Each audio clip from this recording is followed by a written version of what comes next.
What's up, everybody? Welcome back to another live stream of Let's Get Nuts on the Ben Thomas Show. Thanks for coming back, guys. We actually have a huge show today. Quite a bit of entertainment news that I want to talk about. We're going to talk about Fantastic Four casting rumors and character rumors. We're going to talk a little bit about Balen Skull. Who becomes the next Balen if they recast him? I also want to talk about Hot Toys because we've got some quarter scale news and potentially a bat bike on the way. We've seen some teases in Japan. I want to take a look at some InArt products. We got some Jazz Inc products to talk about. It's a real big show. So guys, stick around. Of course, if you like the video, hit the like button. If you're new to the channel, hit the subscribe to get going. And of course, with that said, let's get... Hold on to your butts. Come on, let's get nuts. I give you Ben Thomas. Showtime. Here we go.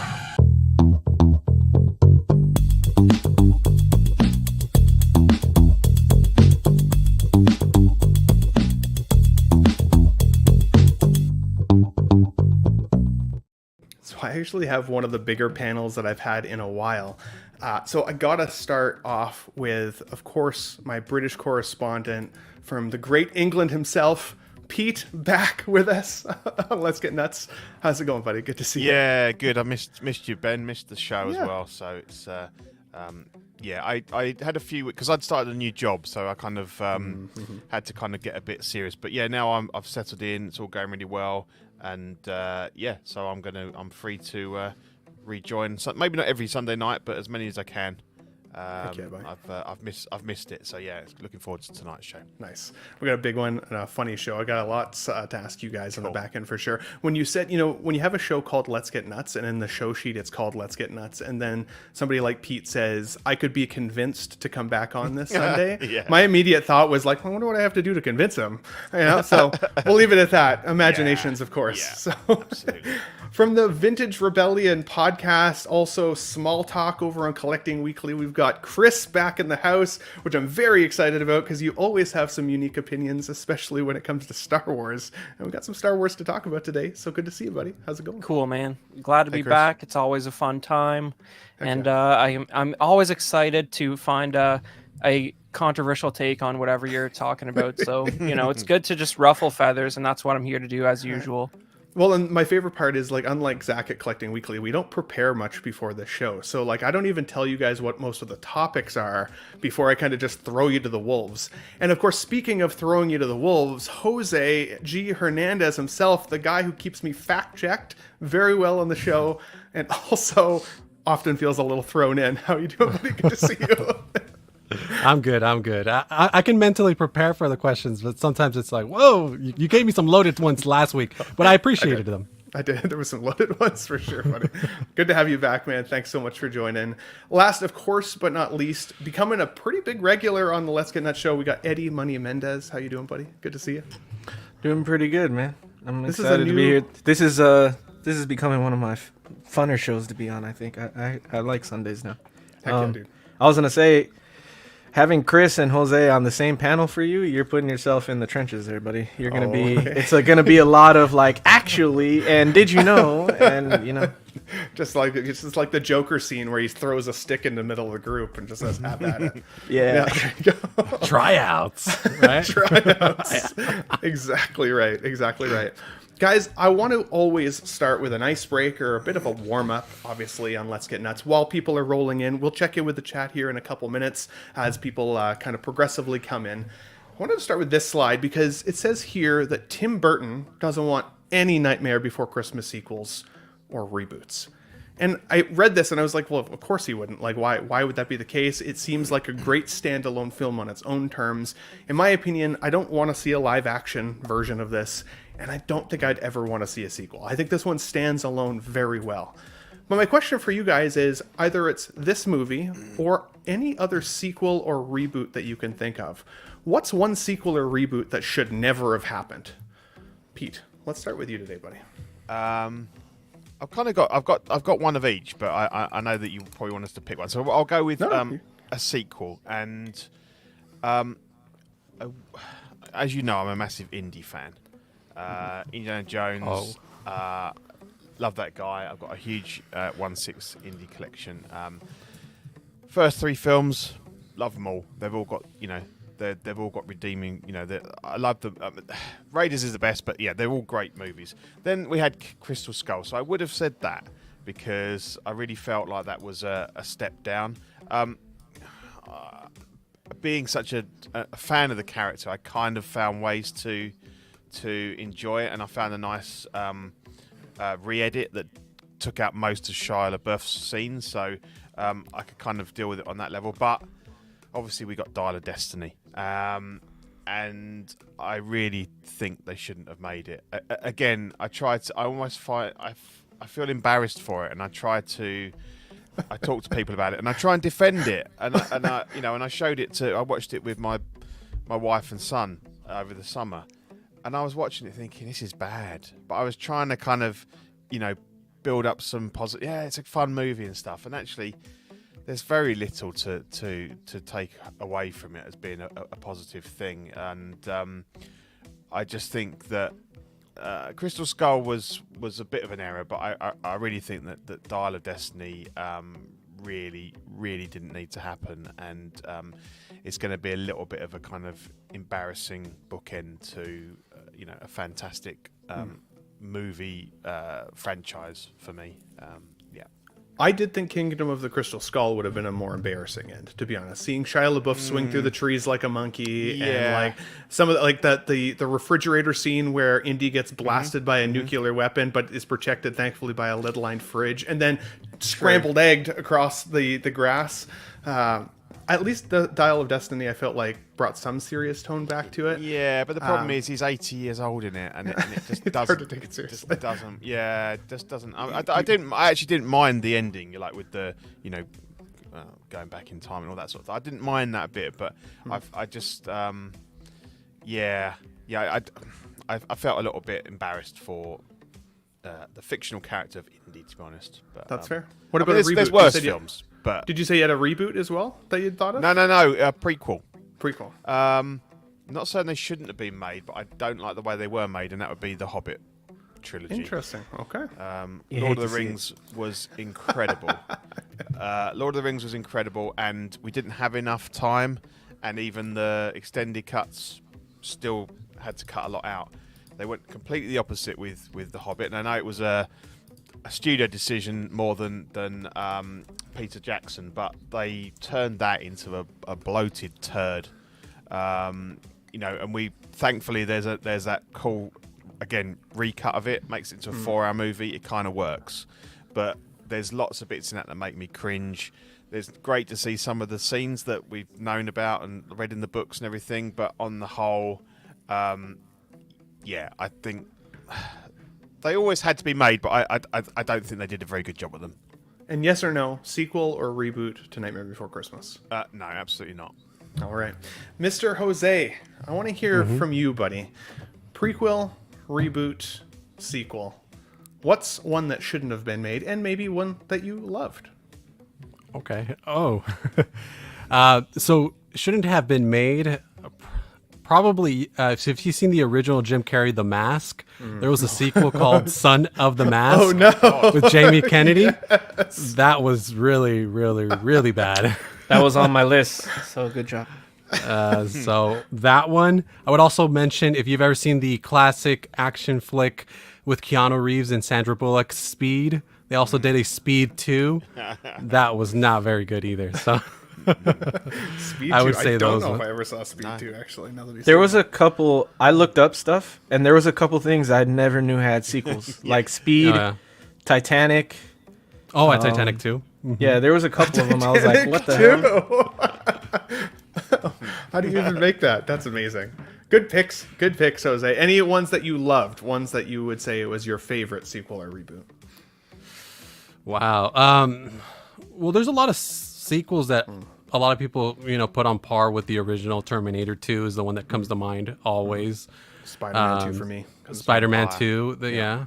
So those are the ones that immediately come to mind in terms of sequels, specifically that I loved. Cool, man. Good answers. Oh, and one last thing before we go to yes, Eddie, go ahead. To fact check. So Tim Burton did not direct this movie. That's a big misconception. It was Henry Selick who directed this movie. And he has said he actually wants to do a prequel to this film, but Tim Burton's the one that's saying no. So just to put that out there. I love that I'm being fact checked on the first slide. I'm gonna start sending these to you ahead of time, I think, just to be vetted. IGN, you bastards! I thought you were a good source. Well, it's funny because like about a year ago, Selleck was mentioning how it's unfair that Tim Burton gets all the credit because his name, gets his name's on the thing, but he directed, he came up with the character designs, basically the design of the whole movie is all him, but Tim Burton gets the credit for it. Crazy. Yes or no to a sequel or reboot of Nightmare Before Christmas? Oops. I don't know. I say leave it alone, but I mean they're gonna do it if they're gonna do it. You know? Eddie, I want to hear from you, good sir, because I thought you might say Batman, even though you love Batman. But you told us all not to say Batman in the private chat, so called out. It happened anyway. Hate to see it. What is one of the prequels or reboots that you thought should never have happened, and maybe one that you loved? Okay, I think the worst sequel of all time, even worse than like the sequels, Star Wars and all that, is Matrix Resurrections. I hate that movie so much. And it killed my character of all time, which is Neo. So, like, I don't think we needed that at all. I don't think it helps the franchise at all. I don't think it helped the character. So, that's my worst sequel of all time. Reboots, one that I'm very, very skeptical of, and I just found out is coming out, is The Color Purple. Yeah. I saw the trailer for that, and I think that is a huge, like, horrible disservice to the original. So I actually made Adriana watch. Adriana had never seen the original. When we saw that poster for the new one, I was like, oh, you gotta see. That's a this is an amazing movie. Yeah, for sure. No, those are really good picks, actually. What's one that you love or that you're so happy that they made? Batman and Robin and Batman Forever. Those are my childhood, man. I think I don't know if me and my brother would love Batman as much if those movies didn't exist. That's what started our Batman love. So, absolutely. And it's interesting, Eddie. I'll cut in before I go to who I got left, Chris. Before you gave your pick, my pick for my least favorite sequel was also The Matrix newest film. Yeah. I was so disappointed because I was so excited for the concept of a new Matrix film to come out. But then I felt like them reintroducing those characters like undid all of the emotional catharsis of the final film and the trilogy that it wrapped. And like it just felt like it kind of undid it and then kind of ran us through a very similar story, but with like what felt like dollar store versions of the previous characters. I didn't love it. I really didn't like the story. It was not for me.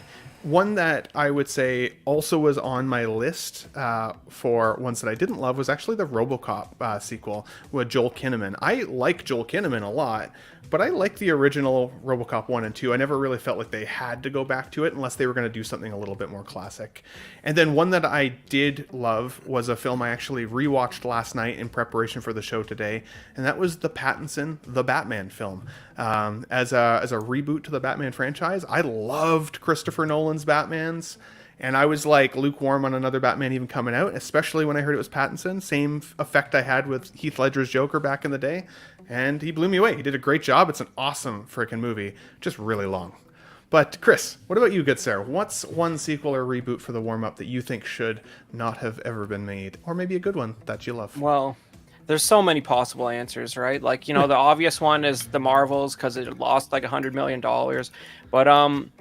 But I think I'm going back a little bit to 2011 when they made a prequel to the Thing, which was also called The Thing, and retreaded a lot of the exact same ground in worse fashion.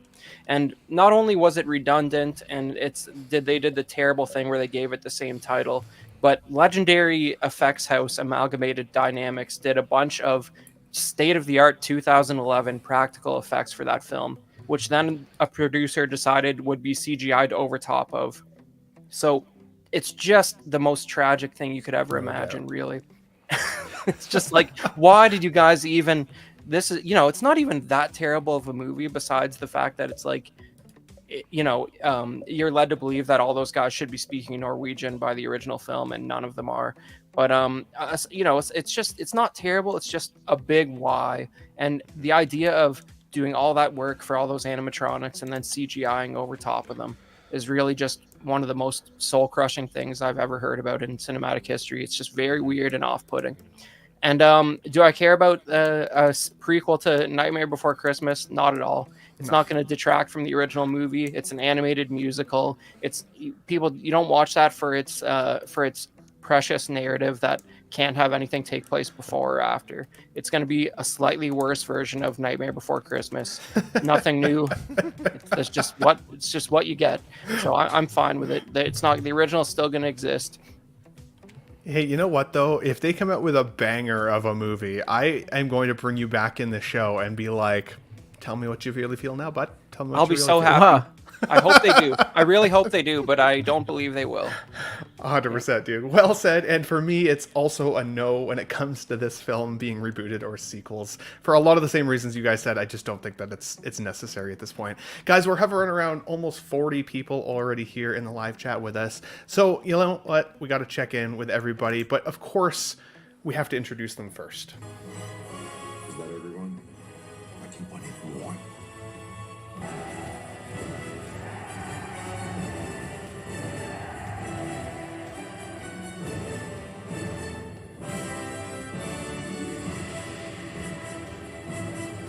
Nuts!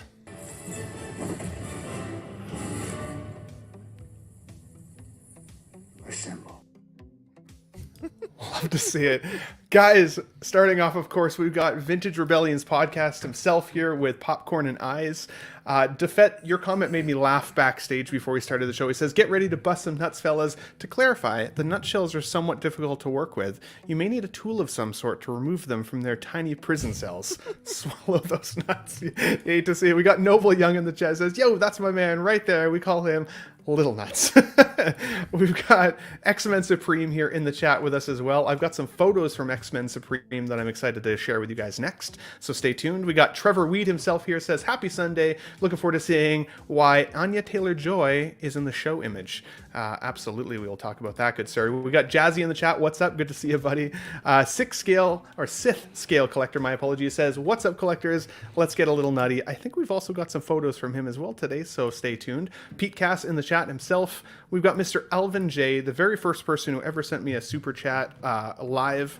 Love you, buddy. I'm glad you're here back again. Of course, we've got Evil Sneaker here with us. Evil Sneaker's been doing an awesome job over on Wolfpack Wednesday on the Jedi Knights Watch channel. So if you guys have been missing that show, definitely make sure you catch it, at least on the replay from this past week. Really, really fun one. Blurred Dad Life here in the chat. We got Good Sunday Afternoon Collectors. Good to see you guys. We've got the sweet, sweet angel Mark Pearson here with us. Eagles are playing, so gotta leave a like and a hugs and kisses. Those Eagles, I don't know. We got Arelis Delgado, as Dean Dream Martin would say. I got to meet her at Collecting Weekly's OxCon in Texas recently. Really, really fun person, collector, and had some lovely kids that travel around with her and see all of the cool collectible stuff that she's into. SpongeBob Square Balls. Dude, I've been worried about this man all week. I've sent him several messages without response. I even started reaching out to other people to see if I'd heard from you, or any of them had heard from you. I am happy you are alive, good sir. I hope you feel better. Thomas is sick, so everybody in the chat, let's send some well wishes to Classy there. And hopefully we get you back next Sunday, good sir. Mehdi Mendez himself here. We've got Eclectic Collector. Hello, everybody. We've got Mike Litoris himself. Hello to the people. Who else do we got? Man, a lot of people here today. Good to see you guys. Lane Kramer in the chat with us. Good to see you, buddy. Always good to see you here. We got Yomo in the chat. Yo, what's up, everybody? Good to see you here. And DJ says Godfather 2 is great too. That's a great. It's both great a pick. sequel and a prequel. So it's Yeah, awesome. Absolutely. it covers some bases. Tyria in the chat. Yo, what's up? Says Grease 1 is fire. Grease 2 is shit. Yeah. So I seen. So I like Grease 2, and I also like Teen Wolf 2. And I know Teen people Wolf hate 2. both of those, and I like them both. So That makes me question your judgment, Eddie. Honestly, Yeah. I'm not gonna lie. You can't. Yeah, we got Trumbull Dust in the chat. Says nuts assemble. You know it, buddy. We've got my Frankatera in the chat with a hello, happy face. Let's see here. Is that everybody? We got Neilerific in the chat. Better late than never. Happy to have you here, buddy. Greetings all. Wow. Yeah. I'm honored for you all to be here. Thank you so much. If you guys can hit the like button to drive traffic to the video, it definitely always helps week over week to get more people watching the show. If you can subscribe to all of my friends below me, also always appreciated. Of course, last but not least, certainly we have Low Key Collector here with us. Good sir, buddy. Good to see you. This looks like a banana in the air for me. Like your photo, it actually took me several times to realize that's a basketball player. I'm like, what the hell is that? Like ghost banana? Kobe, or something? Like a man. banana That's Kobe with wings? Bryant, man. Yeah. Looks like a banana with wings to me, so don't know. Wow. I should probably get my LASIK eye surgery tested. Guys, let's move on to the first slide here. We're going to breeze through these really quickly, but last week I was talking about the Panther figure coming from Mondo, and so, of course, we talked a little bit about there was going to be some people who got some first batch, and then second batch will likely be kind of April of 2024. So this collector sent me some photos of his, and gotta say, very, very cool. Very, very cool figure. The Skeletor on top of that bad boy is going to look bananas. Speaking of flying bananas with wings. We've got X-Men Supremes set up here. So last week we were also talking about prop replicas. And so I asked, like, anybody who has cool prop replica collection, let me know and show me some pictures. So he talked about his TVA prodding stick. I can't remember what the heck it's called. Purge stick. His Captain America shield, really cool. I really like the Tony Stark heart in the box. Really cool. And a great helmet collection. Oh, and then one last collector sent me this. This has apparently been handmade and painted by this collector, like totally created by themselves. So I think that was very cool. He sent me this picture to say it's going in for its next paint job later. I was like, to be honest, it looks better than anything I could do. So guys, if you guys want anybody watching in the live chat right now or anybody on replay, if you ever want me to showcase some of your cool collections, send me the photos on Instagram and I will definitely put them up and take a look at them with these guys. So, but let's get on to our first show subject because we do have a very, very busy show to get through today. So Variety is reporting here that the Squid Game reality show is as dystopian as it sounds and impossible to stop watching, which is a very bold statement. In fact, I kind of feel like this. It's a bold strategy, Cotton. Let's see if it pays off for him. Not quite, but close enough. Close enough. It had bold in the title. I watched this for the first time last night, and I did watch the first 2 episodes. And I will say, like, while I did find it to be pretty interesting, of course they do a really good job of cliffhangering you at the very last moments of the first episode, so you feel compelled to watch at least the second episode. It, to me, felt very, like, low stakes. Like, I get it that they can't really kill people. Kill them, are they? You know, that's I get the it. issue. Yeah. But, like, there's, like, all the stakes from the show are just gone. And some of the emotional reactions of these people being eliminated, like the one guy, I don't want to spoil it too much, but the one guy is, like, crying and, like, making a really big scene. And I'm like, dude, is this just for the sake of, like, a television show? Or do you actually feel this way? Like, this is getting a little ridiculous. But have any of you guys seen the show yet? Do you have anything to comment? It's been insanely popular. Like, the first day, it was watched by, like, the entire globe. Like, it's had some of the craziest Netflix numbers in some time. What do you guys think? I will say it when I started watching it, I felt the same way. I was like, when I was watching it with Adriana, I was like, I want to see them die. I was like, it's not as good without the stakes being that high. But after the first 2 episodes, I think I was hooked, and I like watched the whole thing. You did watch so. the rest. Yeah, and I am excited for the new episodes. They're coming out on Wednesday next week, so I did get into it. But at first, I was like, it can't be as good because it's not as enticing. But you actually do, I think, start to like care for the characters that you end up liking and want to win, and then you find new characters the next episode that you want to win. And so I will say that's been it's been pretty good. So. Cool. It is an ingenious idea, that's for sure. And some of the sets look like they're straight from the show. Like, yeah. In fact, I almost wondered if it is the same set as the show up to a certain extent. Like, it was very impressively done that way. And I do like that, and I don't think this is spoiling it, but I do like that they use like blood packs that explode when these people die. So, and then that they actually have to lay down and pretend like they've died makes me laugh a little bit. Anybody else on the panel have a take on this show so far? Haven't seen it, no. but I avoided it for the same reason that you were describing, Ben. And but I don't know. Eddie's take makes me want to check out one episode, but Variety says it's impossible to stop watching. Like, shill media gonna shill, man. That doesn't mean much. It's all good. That's fair. Trembledust says, I do like how they misdirect you with the contestants, not as predictable as I thought.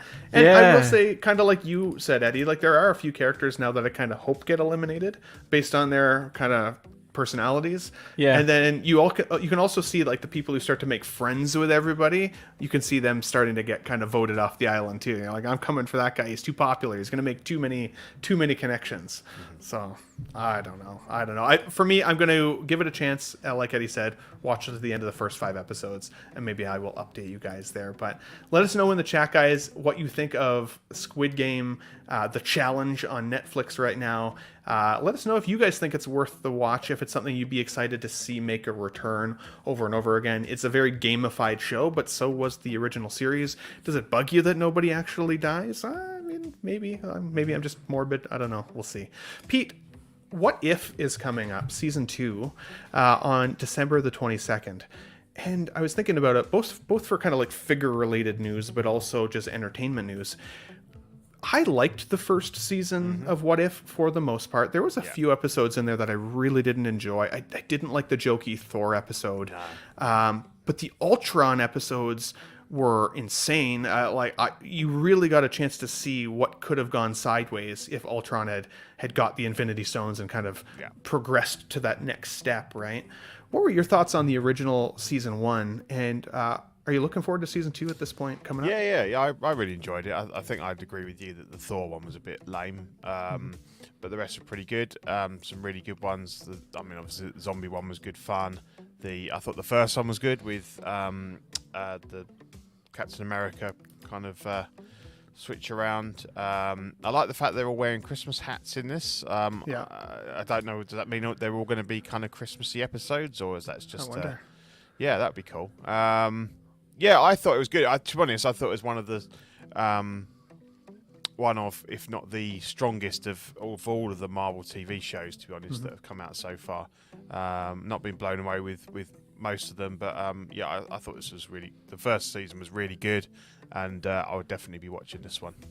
Absolutely. And it's nice it's over Christmas as well. So. Yeah, it's something to watch, right? Yeah. Elvin J says, ironically, just picked up the Ultron Prime. That's a sweet looking figure, honestly, and says they need to make the Watcher. Totally agree. The Watcher was a huge character in that. Loved the voice work of the show as well, and the animation was wonderful.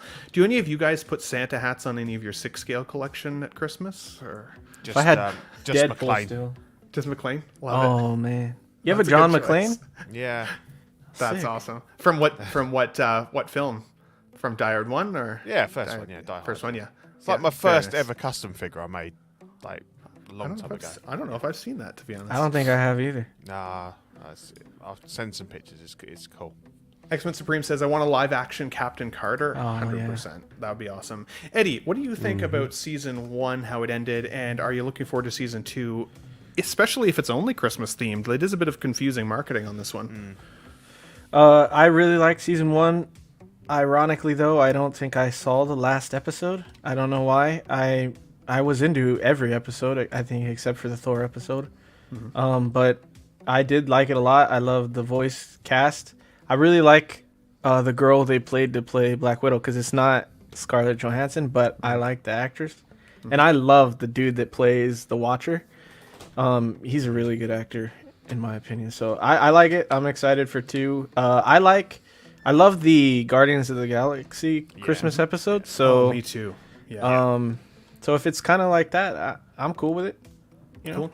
Did you end up ending, guys, because I know you're kind of getting back into 6-scale. Do you have your eyes set on any of the Gen 1 versions of the What If figures, or not? Not your when it came out, I really wanted Ultron Prime, but I think that was more hype than anything, because now I loved Ultron as he's one of my favorite villains from from the live action movies. So I just wanted an Ultron. But I think the most that I'd be more likely to pick up is I keep looking at the Captain Carter, but I'd have to get like I want a live action head sculpt to go on her.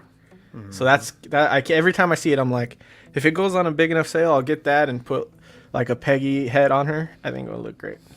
Interesting. X-Men Supreme says it was Lake Bell who voiced Natasha. It's an interesting name. Yeah. Never heard That's of that correct. actress's name. That's interesting.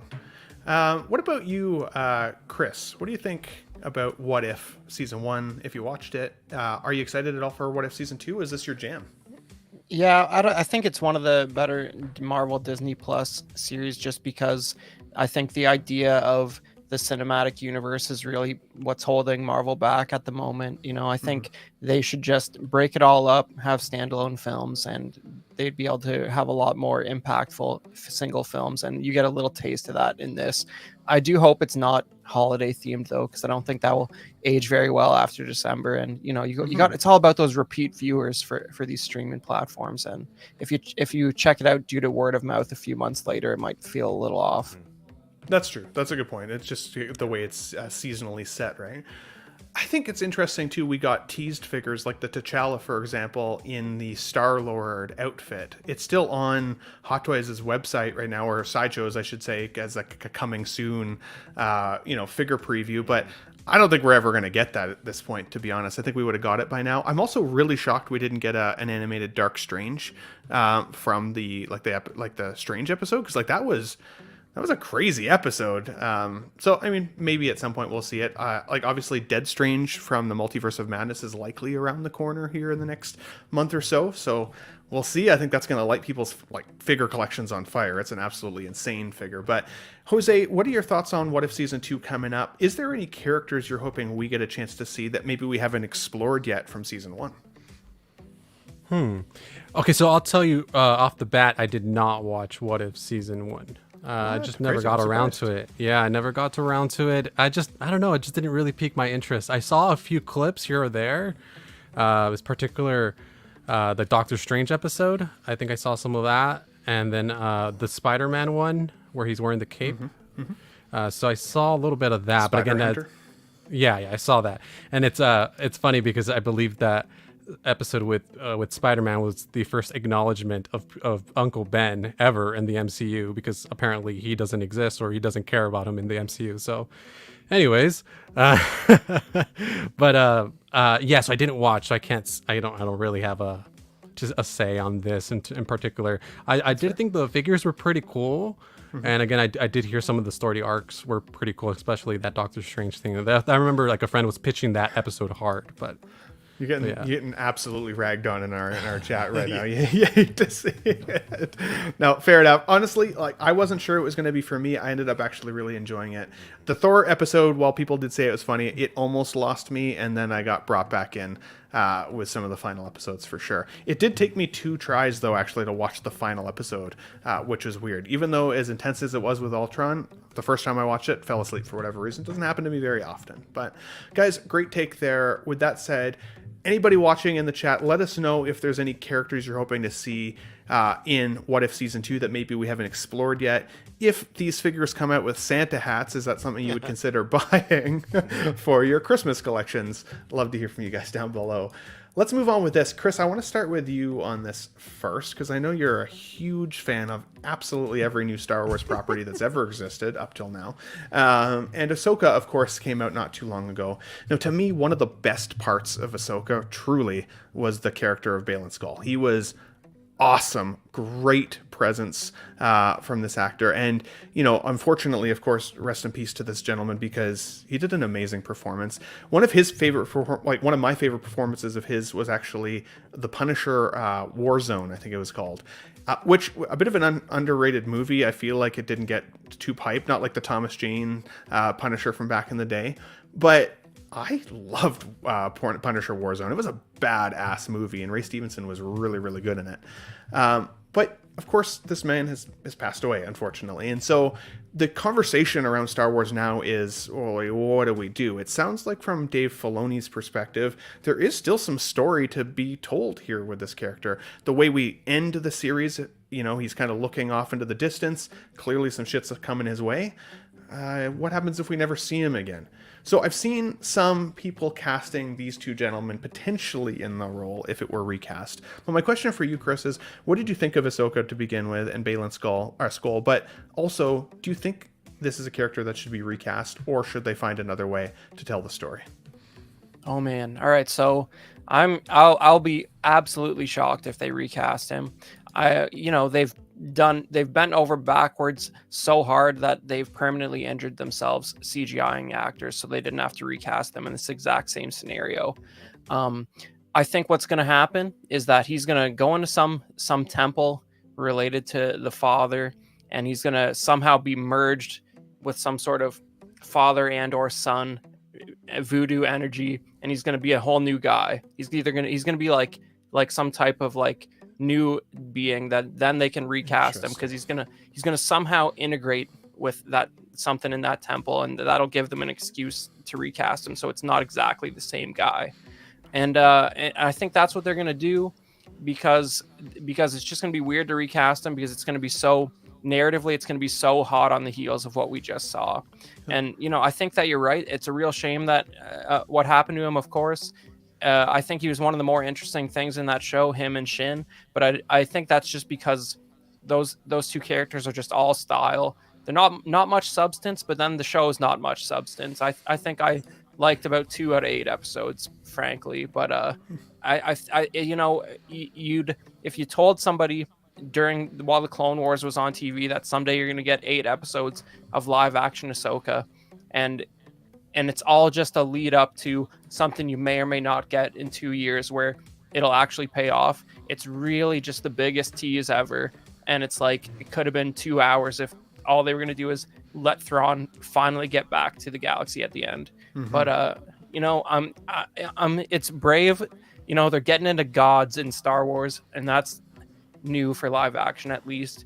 We'll see how it plays out, if it's cringe or if it works out now that Filoni's the creative, what is he, director of creative projects or something director, like that?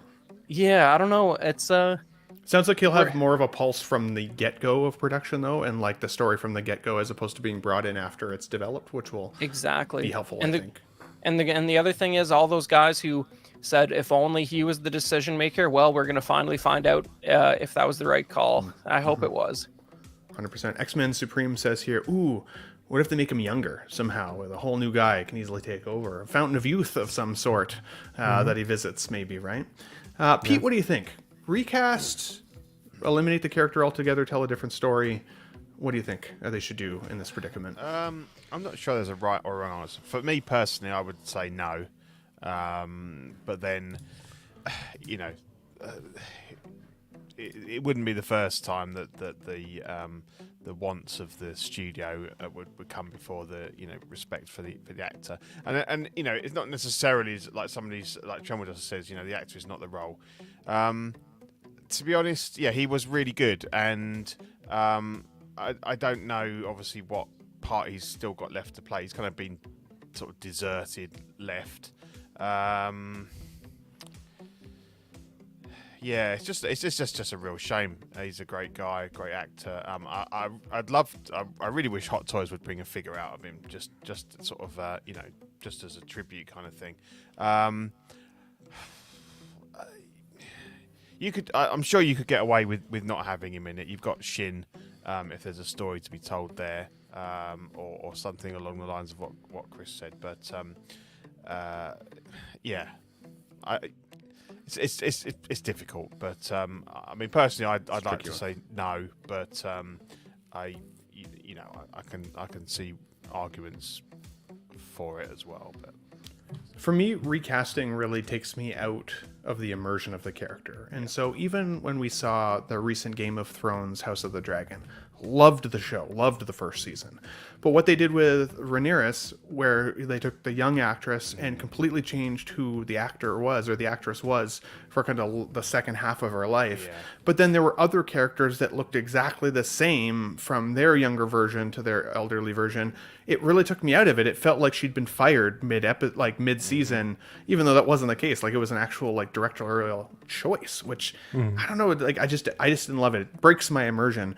Yeah. I do think that they left this character with enough at the end that it could be like, yeah, maybe Shin does go looking for him now, finds his armor, maybe he's been killed somehow, something's happened, and so she takes on his mission if she knew what his mission was up to a certain extent. Or like, I'm sure they could find a way to potentially move on. But Jose, what do you think with regards to recast or move on with regards to Balen Skull here, based on the situation? I'm gonna go with what Pete was saying. It's I don't feel like there's a right or wrong way to do it. It's complicated, you know. I personally wouldn't do it either. And the way that I would do it, I don't know how they're gonna do it, but the way I would do it is there was a few episodes of Tales of the Jedi that focused on Count Dooku that were really, really good. I really enjoyed. I kind of gave him a little bit more layers and context to what he was doing and why he was doing the things he was doing, right? And I feel like they could easily do like a few episodes on Balen in terms of what to finish his story in an animated way. I think that would be really cool. But I think what's most likely going to happen is they do recast or they go the CGI route. I think one or the other. Absolutely. Interesting thoughts there. And I'm seeing some interesting comments here too. Where is it here? Alvin J says, I'm okay with recasting. Look at War Machine. And like, you know what? I will say Don Cheadle did a great job portraying Rhodey, right? That was a win. I think one of the challenges that I have with recasting is I didn't always... what was the first actor's name for War Machine? I'm forgetting his name now. Terrence Howard. Terrence Howard, thank you. I was never a huge Terrence Howard fan all that much, to be honest. He was okay in the movie, I think it was called Crash back in the day. But otherwise, didn't love him. I always liked Don Cheadle more. So I was okay with that. Whereas for Ray Stevens here, I have a hard time imagining somebody doing the character better than what we've seen. I'm sure it can happen, but it would be hard. For me, it is move on. I'd rather not see him come back. I'd rather get a hot toy of this character to represent his portrayal of this character in our universe of Star Wars. Leave it at that. Find a new way to tell the story moving forward.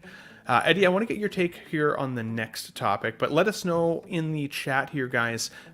Recast, move on. We'd love to hear from you down below or in the comments if you're watching on replay. Eddie, Lex Luthor has finally been announced for the Justice League, or I should say the Superman Legacy film that's coming from James Gunn's new universe here in 2025.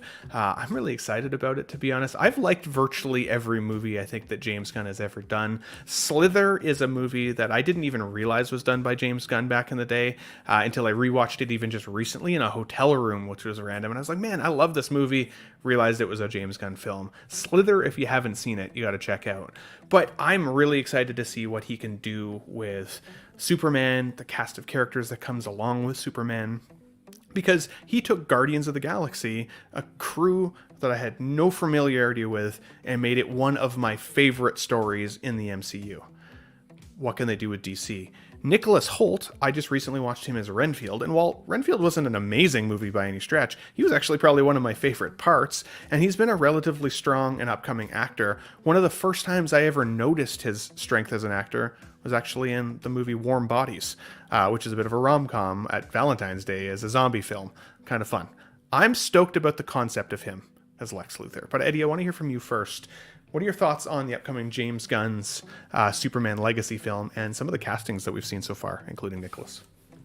Okay, so I did love Guardians of the Galaxy.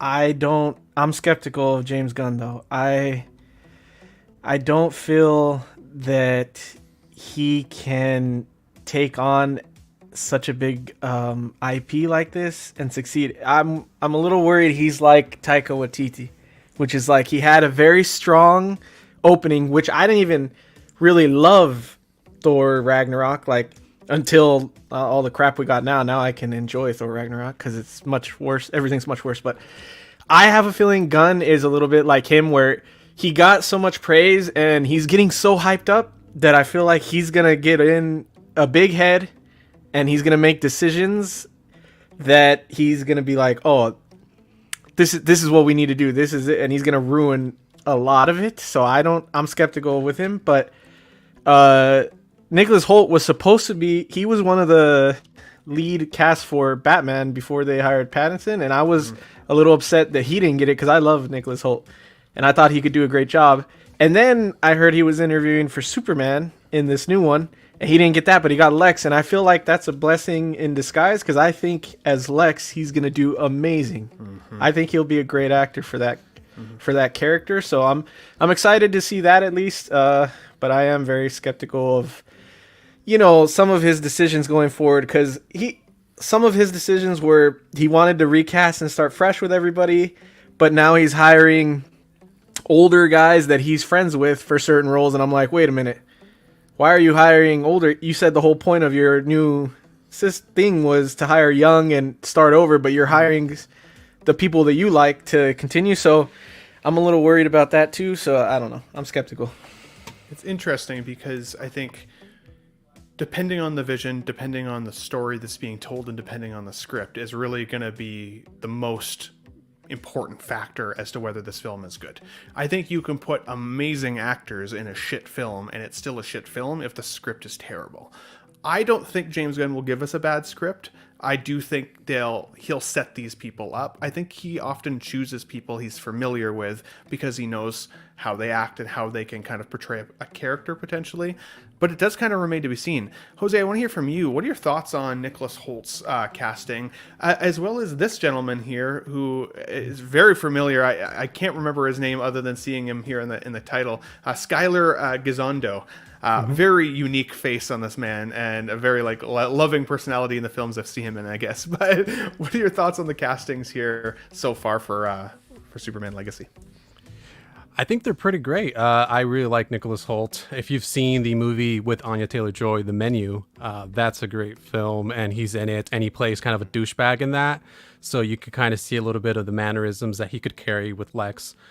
So I do like it. Nicholas, as Eddie was mentioning, was kind of one of the final choices for the Robert Pattinson Batman, and then also for Superman. So I'm assuming James Gunn liked him, and it was rumored that he could potentially take on a villain role, either in the Batman or here. So I'm glad he got an opportunity to play a character, because I think he's been wanting another shot at another comic book role. I mean, some people forget he was Beast, right, in the First Class trilogy of films, right? So I think he's great. And with Skylar, I've seen him in a few things. He was in the Santa Clarita Yes. Diet. He was in that. He was on this show called The Resort that was really, really good.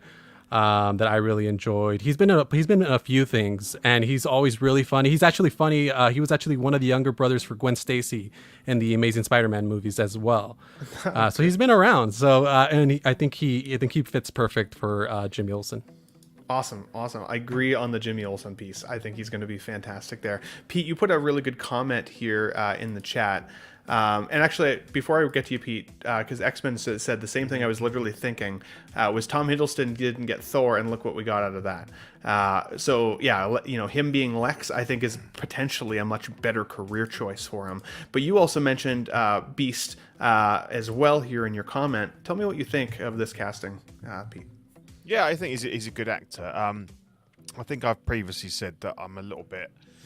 I find it hard to get excited for this new reboot of DC. I kind of getting a bit jaded with these constant reboots and stuff like that, and I wasn't a massive fan of the Snyder stuff. It was okay. To me, probably Wonder Woman was the best thing that came out of that. But yeah, having said that, I probably, it's a Superman movie. I'll go and see it. But I think he's a good actor, and he probably do a decent job. I don't know this guy at all, to be honest, so I'll give him the benefit of the doubt. He looks like he could be a Jimmy Olsen. Yeah. He's got the look. He's got the face for ginger it. hair and the freckles, so that's a good start. Absolutely, absolutely, guys. Let's move on to the next piece, but let us know if you're watching our replay as well. What do you guys think of this casting for both Jimmy Olsen as well as Lex Luthor? I gotta say, I'm pretty excited about the Lex Luthor bit, that's for sure. But it does remain to be seen. Again, if it ends up being a shitty script, it doesn't matter how strong the actors are. It's hard to say how that movie will turn out. Let's talk about He-Man really quick, because there's been some rumors floating around that there's a live-action He-Man set to be under operation here at some point. And He-Man is one of those characters, just like some of the other villains in his show, for example, that have very specific names based on what their character models look like, right? A Beastman very much looks like a beast. A guy with a big metal jaw is called Trapjaw, you know, and He-Man is literally called He-Man, right? Like, or Prince Adam, I guess, if you want to say it. And even when he's Prince Adam, he's pretty freaking jacked in his pink outfit. So, right? So, you know, the question really is, who becomes He-Man? Now, these are some castings that have been floated out there. In fact, last week we talked very briefly about this. And so I had a couple chat members actually send me Ryan Gosling, which I really like Ryan Gosling. Absolutely not. I don't see him as He-Man. No, I'm not going to lie. Alexander Skarsgård, I could see him potentially after seeing The Viking that Dean got us to watch. But what do you think of maybe some of these choices, Eddie? And do you have anybody else in mind that could play He-Man? Or would you rather see somebody we've never seen before? What are your thoughts? As long as he's jacked, I think he's got a shot. And he can act, obviously. But Reacher is a cool one. Alan Rickson. I wouldn't have thought of him, but he's actually getting he's very popular right now. And then Reacher 2 you got coming out. So he'd be a strong choice. Obviously, Chris Hemsworth, it's easy to go from Thor to He-Man. They're very similar characters, so that would be a good choice. I think one that's not up here that would be a good choice, I think, at least with the look, is Zac Efron, which might be a hard take, but with his new wrestling movie coming out and the way he looks in that, he even has that same stupid bowl haircut that He-Man has. You got a picture of any of these guys with that haircut and see. And he's got... recently, since he had that jaw reconstruction, he looked a lot like a real life He-Man. He might be short for the role, but he's got the build and the look, so that might be a decent choice. This would be hard to do. This is kind of like doing Dragon Ball Z in real life. Like, all of the characters are jacked, even the females, so it's like you're gonna end up either with a lot of people taking steroids or like some CGI, or they just don't make everybody ripped. But yeah, he should play the Hulk. It's called the Iron Claw. Yeah. I don't know. He does. It's called the Iron Claw. But this is how Brucky Lee's came to be, right? I just put in a title and you know, Dean came after me after that. But I could see him maybe as He-Man now that you say that, Eddie, especially with the build and the haircut. I worry the guy's on steroids at this point, though. Like, that's an aggressive physique probably is at this point. But, geez, I don't know. What do you think, Pete? He-Man, do you think that they should go with like a no-name actor who just has the look for He-Man, or do you think that they should go with a more well-established actor and change it a bit? I think we're in different times now. I think back in the day, you know, if you wanted someone that was huge, you'd go with Arnie, or I mean, obviously, what's his face was pretty big at the time, Dolph Lundgren. I think nowadays there's not really anyone. I mean, The Rock is the only guy that's got the physique, and that just wouldn't work. I mean, he's known for having no hair. I think to stick a He-Man wig on him would look ridiculous.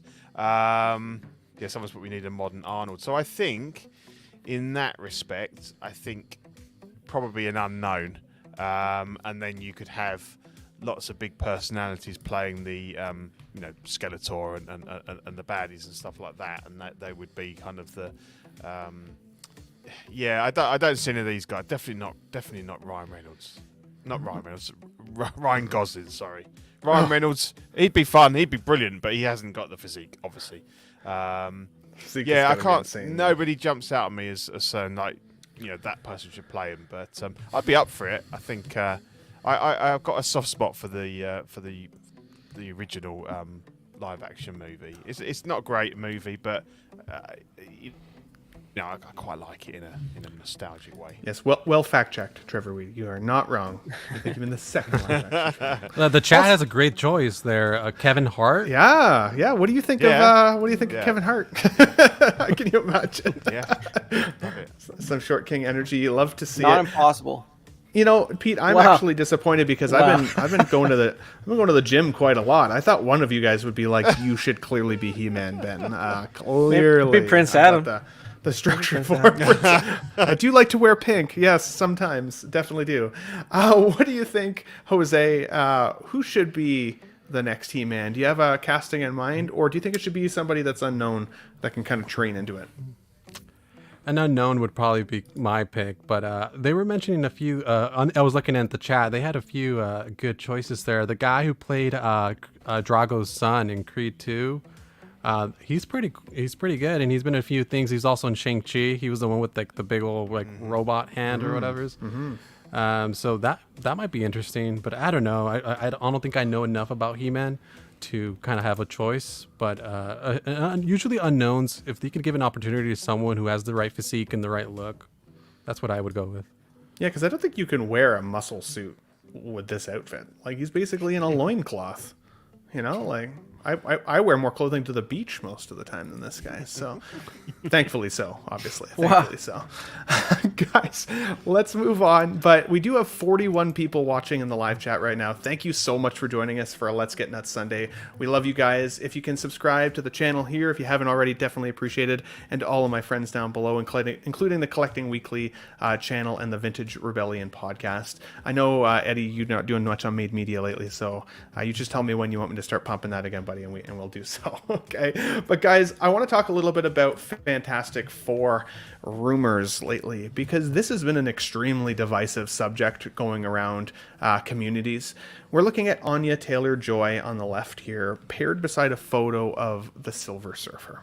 Now, it's been kind of announced in a sense that she's in discussions to play a villain within the Fantastic Four world or realm, universe, whatever you want to call it.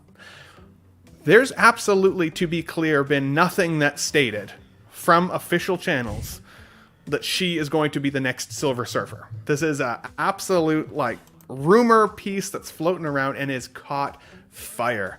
And I'm seeing everything from very divisive conversations like, you know, a woman shouldn't be Silver Surfer, which is a horrendous thing to say, but also as far as like things like woke culture and all of the stuff being kind of touted.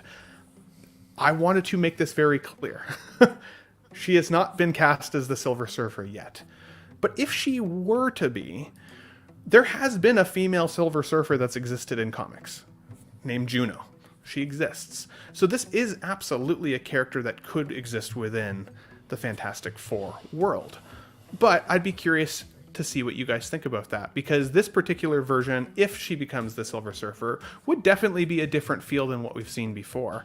But I think she could bring it, potentially. She's a pretty cool actress, and she's kind of ahead of her time. I think she's got a really unique look. So, Jose, I'll go maybe with you first on this one. Okay. What do you think about Fantastic Four? These casting rumors of her being potentially a Silver Surfer. What are your thoughts overall? Well, I really like Anya. When I was in school, sometimes we had to do kind of prototype castings, and so it's funny because every time I would have I would do a story, and it would be a rom-com, and I would cast her, or it would be a fantasy, and I would cast her. I feel like she's so versatile; you can put her in basically anything, and she can play any role. But in regards to this, it is definitely speculation, and it's kind of a lot of people kind of. It's like a domino effect where people are putting things together, even though they didn't technically say that that's what it was. Yeah. One report was, it was a Jeff Snyder, a reporter that's, he's kind of well known, but he's been around the places. He's kind of mostly right most of the time, but not always. He said that they were looking at a female Silver Surfer. That was one guy. And then Daniel RPK, who's also a leaker, but he's also not always right. He said that Anya Taylor-Joy was looking at for an undisclosed villain role in the Fantastic Four. So it's two different sources that are saying this information, and then people have put it together by saying, oh, well, then if it's the female Silver Surfer and she's being looked at a female villain role, oh, it's probably that. So it's just people trying to connect the dots, where I don't think it's necessarily that, but it could be. And so if we're going to speak on speculation that it is that, I mean, I don't hate it. But I think it's probably more likely the Nova that they're talking about, Frankie Ray, which is a character that she could be potentially playing that's closely associated with the Fantastic Four. I think that would be more likely. But if it's a female Silver Surfer, I don't hate it either. I mean, let's see a trailer. Let's see her interpretation. Let's see what's going on. And then, but again, this is all speculation. They could be looking at her. Who says that she's interested, right? I mean... Yeah. About a year ago, I mentioned on the chat, someone else was talking about this. I said, about a year ago, they said Sony is interested in Anya Taylor-Joy for Black Cat. Doesn't mean that she's interested back. You know what I mean? Like, that would have been a good casting, actually, too. That could mean so many things. She's like, or sometimes they say it's a prototype. Like I remember when they were casting She-Hulk, they said, oh, we're looking for an Alison Brie type. But they didn't cast Alison Brie. And she even went on a late night talk show and said, "Oh, well, they haven't called me." You know, so it's like, sometimes they're looking for a type, right? But it's a prototype, but they end up casting someone different. So, absolutely, well said, Jose. Especially for being put on the spot once again. Of course, DJ says, if she's the Norrin Rad Silver Surfer, however you feel about it, I really don't think Disney should be doing any of these type of castings that will cause controversy. Their goodwill is gone right now. I can see that up to a certain extent. I feel like they're in a bit of a rock and a hard place, though, because I feel like up to a certain extent, if they do change up a casting like this, they're going to be, kind of skewed across the internet as, trying to create controversy. And if they go the safe route every time, they're accused of being too safe and not exploring and not giving equal opportunity to other people. Like it is a very difficult spot to be in. Chris, what are your thoughts on the rumors around Anya Taylor-Joy's Silver Surfer potentially, if that's what she becomes, or just her casting her talks to be in casting for this X-Men, or I should say Silver Surfer universe? What are your thoughts? Yeah, it sounds totally plausible to me. I know it's not confirmed, but a lot of weird stuff and rumors that you wouldn't expect to be true have proven true over the last few years. There's been fan castings, like Rosario Dawson as Ahsoka that just panned out into some weird thing that actually happened, for example. So it seems totally plausible to me. And I don't think it's bad on paper at all. We've moved into the phase of nothing is sacred with Marvel, right? So it doesn't really matter. Let's just let it be cool. That's what I want out of it. Let it be awesome. Let it have some sort of cultural resonance, and I'm fine with it. Although I will guarantee you right now, if it's true, the costume's definitely not going to look like that picture of Juno you brought up, because they're not brave enough to do that. It's going to be a big redesign, but it's definitely not going to look like that, whatever they do. I'm going to call it right now. But I'm not worried about it. I just want the movie to be cool. That's, let it be cool. Do not mulligan Fantastic Four for the third time. Good story, right? I think that's what we were talking about earlier. Exactly. If it's a good story, then it shouldn't matter how the character is cast, in my opinion. I think it should be about the character. Don't put your actors before your universe. Don't do that, because it's not a good choice. And then people see through the holes there. That's, I think, when people have a right to be more frustrated, because it's like, if you're going to change it from the comic, something that is established and was well received previously, and then the story that you choose is shit, well then why did you even do anything? We would have rather not see it at all, right? You got it. Which is tricky. Eddie, what are your thoughts on the Silver Surfer being potentially female, or Anya Taylor-Joy specifically, or even just some of these rumors around what's going on with the character? I don't believe that well-established characters should be what they use to portray. They shouldn't change well-established characters. If they want a female superhero, they should make a female superhero movie, and I think that's fine. And also, I wouldn't be opposed to it. I love Anya Taylor-Joy as an actress, and I love the character. I'd still watch it. I do, however, think that it's more likely to fail just because of the fact of what it is. So I feel if they want to make things where it includes everybody, and that's fine, that's great, that's amazing. Do all that. Just write your own stories and make those characters from your own stories. Don't take well-established characters and change them, because whether you change them from a girl to a boy to a girl, color of skin, whatever, you're gonna upset somebody, and it's because they fell in love with that character. It's like taking Neo and changing him like they did in Resurrections. We still all watched Resurrections. We hated it. And it had nothing to do... We love Trinity. It had nothing to do with what they did with Trinity being a strong female character. It's just the fact that they made Neo a shit character after that. So it's like, you got to take characters that people don't already have love for and create new stories like that. So I know that's a strong take, and I know people don't like that, but it is what it is. You know, you can't act like you don't see these. Like, that's just, it is what it is. But I'm down for her playing a villain. If this character exists, make her this character. That's fine. Just explain that she's this character and not Norrin Rad. Like, because but I personally want her to be Invisible Woman. So. Oh yeah, that's what I'd like to see her play. I think she'd do great as that. But do you think she'd pair age-wise well with Pedro though? That's the problem, right? Here's another thing. Pedro's Latino. I fucking hate that casting.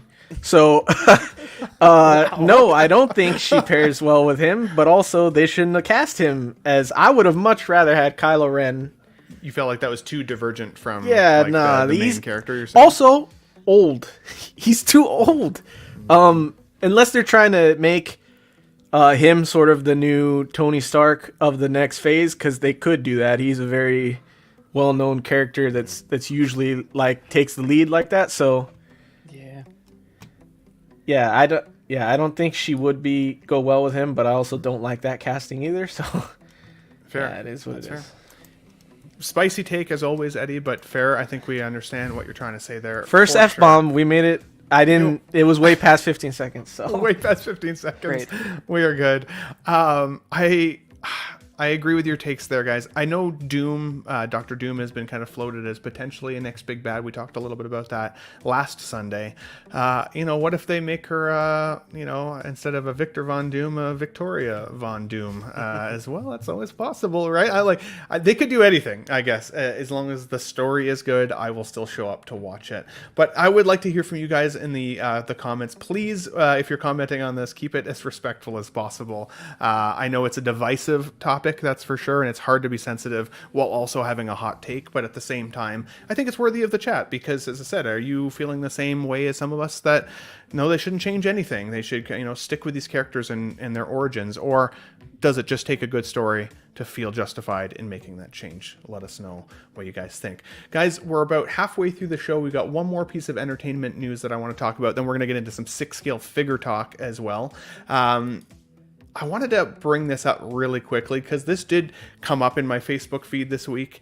I can't quite verify if this is 100% a true image at this point. So all I wanted to say was, if you guys have seen this, if this is what Wolverine is going to look like in the new Insomniac video game coming, the Wolverine game, I am extremely freaking excited about this. This looks badass. Eddie, I know you said you were interested in this. What's your take on this image of potentially what we're seeing from the Wolverine game? Is that going to be a game you pick up pretty quick?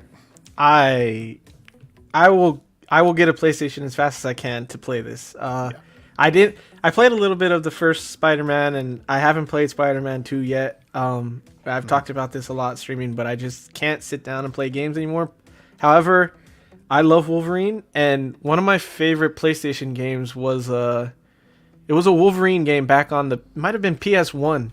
I looked it up a while ago, and I looked up the name, but I forgot the name. It might have been like Origins or something. You play as Wolverine when he breaks out of the containment center, and PS2 and Xbox. And you know who he's voiced by in that game, Eddie? Who's he voiced by? Mark Hamill. Even though it's got a picture of your man on the front there, it's voiced by Mark Hamill. How weird. Yeah, I was gonna say that about the image too.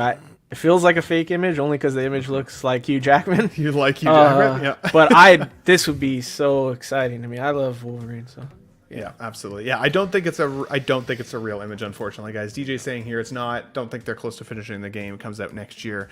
Wolverine Origins, X-Men Origins, I think was the call. What the heck was it called now? Wolverine. Was it Wolverine Origins? The movie? No, Yeah. the video game that came out on PS3. It might have been wicked Wolverine. X-Men era Wolverine game. You got to have like different suits. You could wear as brown and orange suit. You could use the classic yellow blue. But that game was one of the first games where dismemberment was a thing. Like you could literally chop guys' legs off, chop people in half, and it was like that should be in a Wolverine game. Like dismemberment needs to be a piece. They could only do that when graphics were worse. But I think the one me and Eddie are talking about is called Wolverine's Revenge. Yeah. Oh, I don't think I that's ever the played one. that one. I played that a lot as a kid. Cool.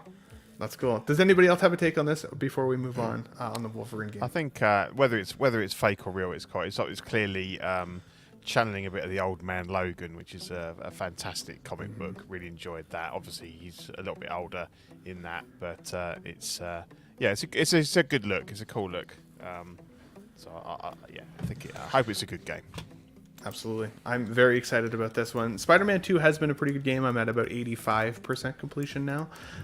And then I'm going to release on the Ben Thomas Show a quick slideshow of all of my favorite photos that I've taken throughout the game because of the photo mode that's available on PS5. Some really, really cool pictures. So I'll put that up at some point for a slideshow if you guys care to see it. Last thing I want to talk entertainment news-wise before we move on to figures is this. Madame Web looks like it's potentially on the way. This has been one that's been pretty not on my radar, I'm not going to lie, until I started seeing images come up. And then immediately was thinking, wow, like, this could mean some figures potentially as well. Jose, do you know much about Madame Web? Can you educate me a little bit more on this, if possible? So you want like comic history Yeah, or I about don't know this anything. movie? I don't really know anything about either the movie or the comic history, to be honest, on this one. Well, just think about it. Like she's like this oracle that is in the middle of the multiverse, and that's why, like, if you ever saw the '90s animated series, she's kind of in the middle of everything. So she was kind of explaining the multiverse to Spider-Man and how all the different versions of him coexisted within the multiverse. Oh, okay. So she kind of sees all and is all. I guess it's hard to explain, but basically that's what she is. Now, this interpretation is slightly different. But the movie is going to feature 3 different versions of characters that have been some sort of Madame Web in the comics. So that's what kind of the movie's about a little bit. So I know Cassandra Webb is is the first established, I believe, Madame Web. Mm-hmm. And then I believe Julia Carpenter and the newer runs was Madame Web. So... yeah, I mean, it's interesting what they're doing with this movie. I thought about that too when I saw that. I'm like, oh, these as the movie's not great, at least we'll get some cool figures. You guys were mentioning Sydney Sweeney and all that last week. So, but like, how often do you collect from a movie you didn't love? Right? Like for me, I usually if I hate the movie, I don't end up buying the figures, even if the figures are cool. So I'm like, I don't know. Yeah. It could be either. What do you think differentiates age-wise Spider-Girl versus Spider-Woman? Like they both look like they're almost the same age in this picture. I think the Julia Carpenter character is supposed to be older than Anya Corazon. So I believe that's the difference there. Because I believe Julia is supposed to take over for Madame Web. I think that's the interpretation, but I haven't seen the movie. I've heard some interesting theories about what the movie's about. Like as you see here on this picture that you're looking at, we see a young Ben Parker, and supposedly that the movie's about like a young Peter Parker and things like that. So anyways, it's very influenced by, from my understanding, by the first Terminator. You can kind of connect the dots there if you want to, but basically that's what it's supposed to be. That's the rumor, but I don't like saying rumors unless I know it's for sure. But that's basically what they're talking about. I don't know. This movie could be really bad, but I mean, who knows? I mean, I'm interested to see all these Spider-Man characters for the first time on the screen. So, but I don't know. It's hard to say. It like I can't tell if it looks low budget or if it looks high budget and just the photos aren't so great. It's hard. It's a hard one for sure. Chris, what do you think about Madame Web? I know you're not a huge 6-scale collector, but you still dabble in different scales of figures out there for sure. Is this one you'd be excited to collect from if the film ends up being something that you're not expecting? What do you thought? Absolutely not. You know, a movie ticket costs like $25 Canadian these days, you know, $10 American, whatever it is. But you know, honestly, it's like the thing with the Ahsoka show. It's like, I'll give you a pass if you pre-order that Thrawn figure just because he's been a character for like 35 years. But like, you know, nothing in that show is worthy of spending $300 on.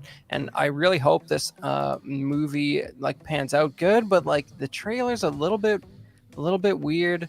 And, you know, like when they say Terminator 1 influenced them, they probably mean that crap remake of Terminator 1 where they restarted the timeline 47 times. So that has who even remembers what it's called now? It's like Terminator 5 or 6, or it's like basically Terminator 1 over again where they like jank the timeline Genesis? a bunch of times.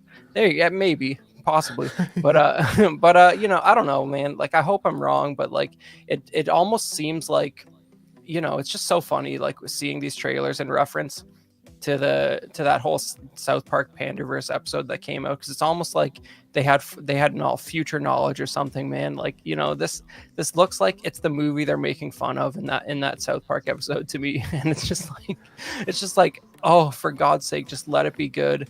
And I don't want anything to suck, but it's like this stuff feels like it's really lost its edge to me. That's all I'm saying. And You know? it's Sony that's producing this one? Yeah. Yes. Yeah, that's true. You can't blame Disney for this one. Fair enough. But In I mean, association with But Marvel. Sony gave us Venom 2, which I really, really didn't love. Morbius, which I was like very lukewarm on. I didn't hate it, but I didn't love it. Craven is on the way. I hope that's good because that was a really cool character story in the game. But yeah, I don't know about this one. Lots of love for Sydney Sweeney as Spider-Woman. Lots of folks out there would like to collect her. My only experience so far with her has been on a White Lotus show. That's the first time I saw her. But I think she's also in Euphoria, if I'm not mistaken. Yes. But no, I don't know much about her as an actress specifically, or really any of the rest of these folks here. X-Men Supreme does bring up a good point here. It says, it looks like it's happening before Peter Parker was even born. I can get on board with that, but also Sony has been squeezing my nuts the wrong way with all their garbage. So, I mean, you hate to see that. You know, Again, I didn't want to don't say know. too much, but again, Terminator 1, just think about that. Yeah. I feel like, I don't know, it detracts from the level of coolness of Spider-Man becoming Spider-Man after he's bit by a spider. Well- if we've already seen spider people before Spider-Man, but I don't know. But if it's like Terminator 1, does that mean somebody knows that Peter Parker is like about to be born and they're trying to like preemptively kill him before he's born? Like, is that really what Yes. what they're? It's that literally. Yes. It's literally that. I think Fair. that Ezekiel character is trying to kill him, bro. Oh, okay. Yes. So May Parker's in the movie. She's played by Emma Roberts.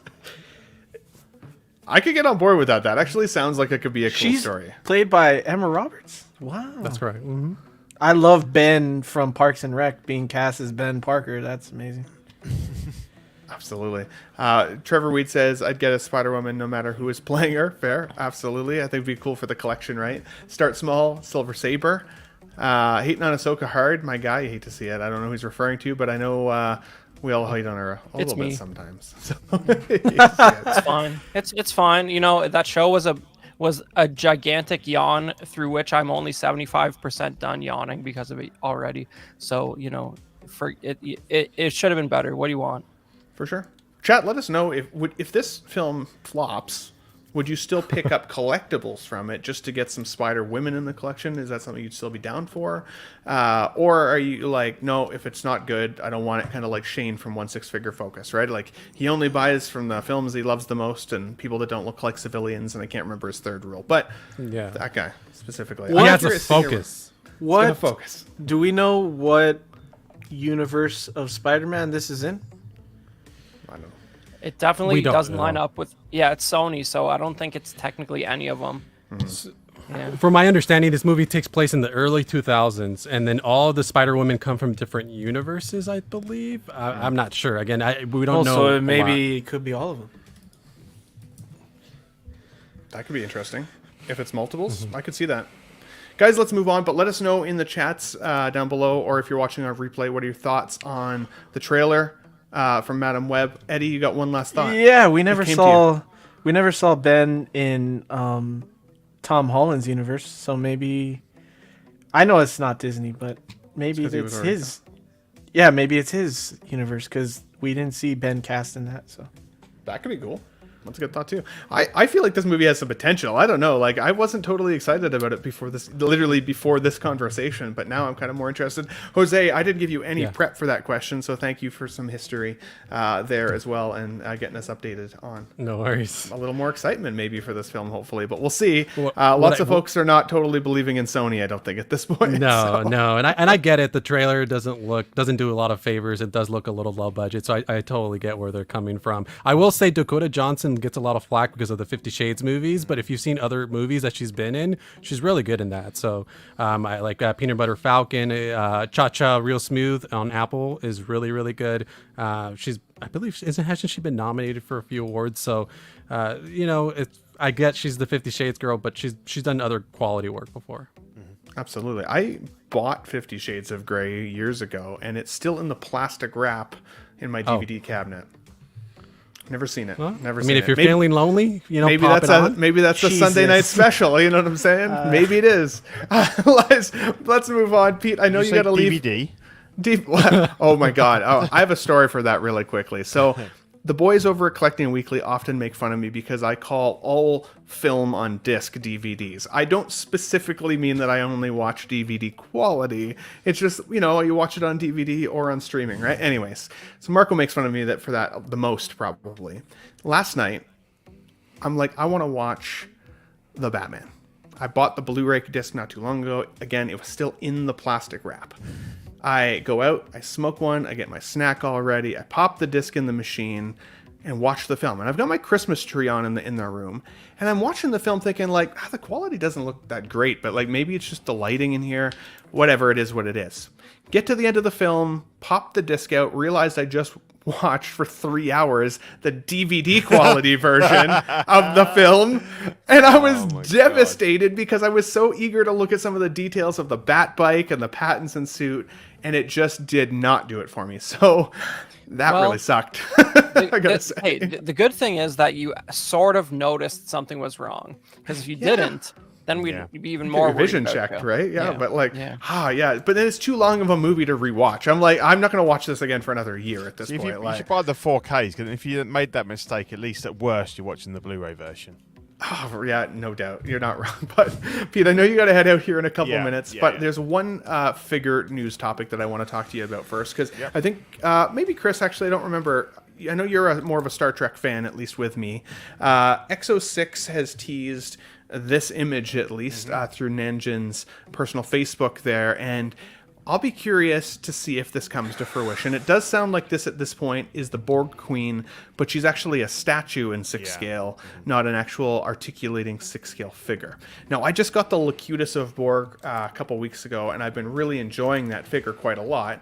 This, by far, is my favorite version of the Borg Queen. There's been lots of different versions of Borg Queen over time. You can see all the images here. She's by far my favorite. I would still absolutely consider picking this up if this comes to fruition. And I'd be curious for the folks that collect Star Trek out there if you would too. But Pete, what are your thoughts on a potential Borg Queen statue? Is this the first contact version? The first contact version, it looks like, yeah, I think it's slightly disappointing that it's a statue and not a figure, because I can't see any reason why, if they were able to do Locutus, why they couldn't do this as an actual, posable figure. Yeah, it's cool. It's a good look, and I like it. But yeah, I think the statue bit would probably put people off a bit, because it's a bit of an odd. If that's the pose as well, it's a little bit strange. It's like she's not really interacting with any other figures that you'd have around her. And would because obviously that in the movie, and that the top part comes away from, which would pulls be her, cool. pulls her body. Yeah, it'd be cool if you could have that. If there was some way of having like that with all the wires and everything or not? Because this looks a bit sort of a bit plain, particularly with that base only going up to kind of like waist height rather than it being a full length thing. For sure. Yeah, I don't know. I'm not overly impressed with with the concept of it. I think the design's good because it's from the movie and stuff. Yeah, all I want to say is just hurry up and get those Ruther Khan, Kirk, Spock, and Bones out. Don't be giving me blooming, as all due respect, Savick. That was a bit of a low blow, that one. But what do you think, Ben? I think this is a stripped down version. I don't think this is complete by any stretch yet. Yeah. I agree with you. If they had like her tubes that come down from the ceiling, even connecting her as a statue piece, I think that would make more sense. Otherwise, I've got the first contact data, and that data comes with a secondary head sculpt from the scene where she gives him basically a skin graft of human skin. But if you can't have her standing beside him with her hand up, like against his face, I think that's a missed opportunity. That's a classic scene in that film, and I love that. Chris, I saw you nodding. Is this something that you're what are your thoughts on Star Trek? Remind me, please. And what are your thoughts on a Borg Queen statue potentially? I think these guys shouldn't announce products like this where they have. It's not announced. This was. I would say this is more like teased through Facebook account, so it's not fully an announcement yet. Sure, but it's a picture from their workbench essentially, and I don't think they're doing themselves any favors photographing things like this. That's what I'm saying. And I think that if you're gonna do this, if you have a prototype that's this close to being completed, like it's not rocket science to set up a little photo booth, give it a little green backlight on a black backdrop, and make it look like it actually deserves to be purchased by people. And it's a little weird because she's sort of looking up like that. It really sort of impacts like how you display it. If you put this at the top of a cabinet or something, it's like you're not really getting the impact of the gaze and all that. I like it's a little elevated because you could put your Locutus and a generic Borg in front of it maybe, and she's sort of on a pedestal on that shelf. It's kind of cool in that way. I don't really mind that it's a statue just because that costume, the way they've got it sort of looking like PVC or something. Would it look that nice if it was a figure? Probably not. These guys are used to look at the X06 like Star Trek line. It's all fabric uniforms, right? It's almost like they don't know what to do if it's not that situation. It's probably because it would have been excessively overpriced compared to their usual fare. Because you talk about those figures being a great price all the time. It's because they're the same body, they're the same 2 or 3 bodies on a head sculpt with a fabric clothes over top of it, and you're not sculpting anything new. Whereas this is like 100% sculpted. Maybe they just wanted to keep the price in line or not shocking compared to their other figures, and that's why you get this. But I think she should be looking straight ahead at minimum.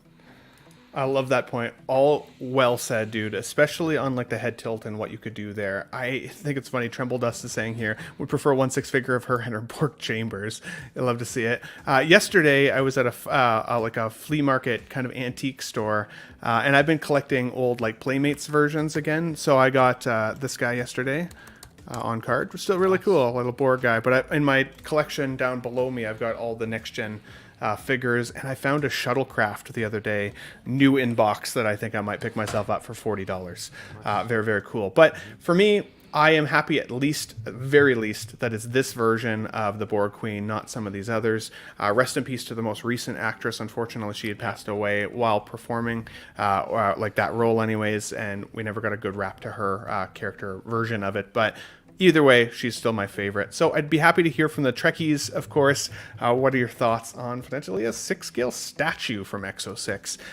Do you think we'll see more of them also? They better give us at least one generic Borg drone, though. That's all I can say. The Locutus is great. If we don't get a couple generic Borg drones, that would really suck. But I'm pretty confident I've seen Nanjin say that's not coming. So we'll see. Guys, we still got 40 people here. For the folks who are not Star Trek fans like Eddie, specifically, thank you for sticking around. I appreciate it. I always want to make sure we're covering all the cool stuff here at the show. Oh man, always apologizing for covering Star Trek. You got to get over that, Ben. Hey, no, I appreciate people are willing to I don't stick through it. mind Galaxy mind- Trek is not a thing. Okay? Yeah. That's not a I don't real mind thing. hearing about something different.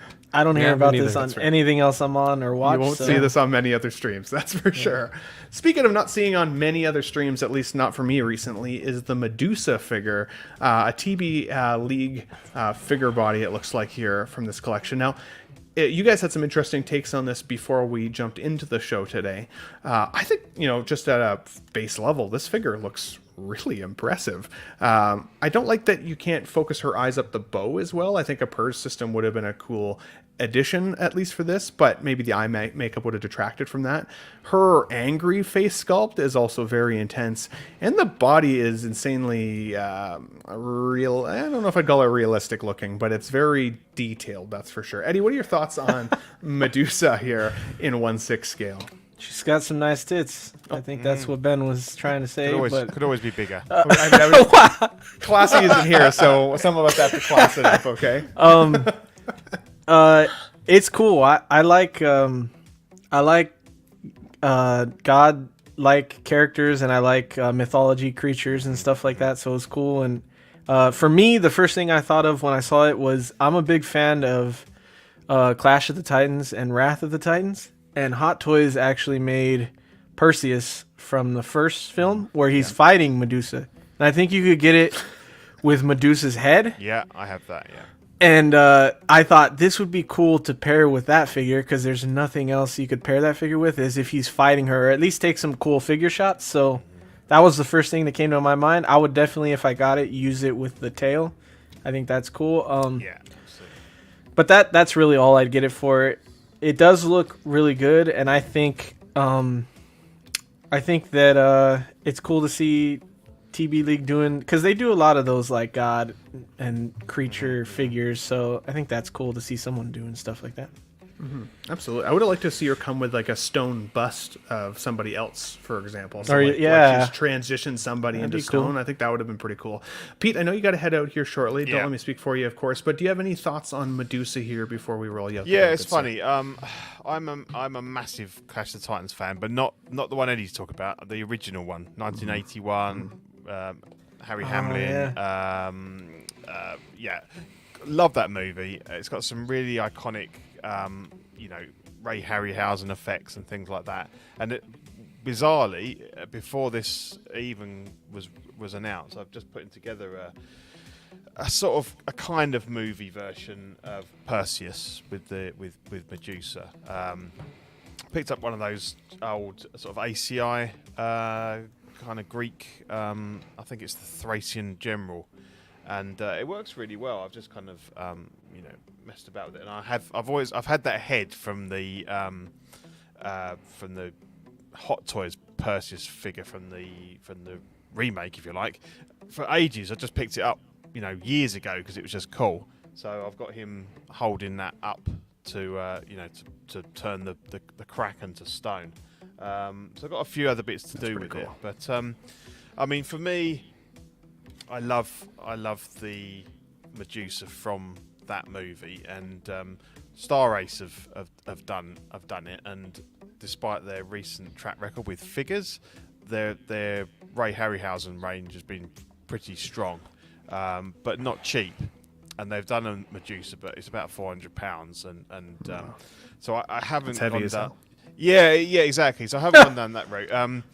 I kind of like this, but it's obviously a generic Medusa. It's not from any sort of property or anything. I do love the snake body. Absolutely, I would pose her with that, because that to me is Medusa. I know that we've seen her in things like Percy Jackson.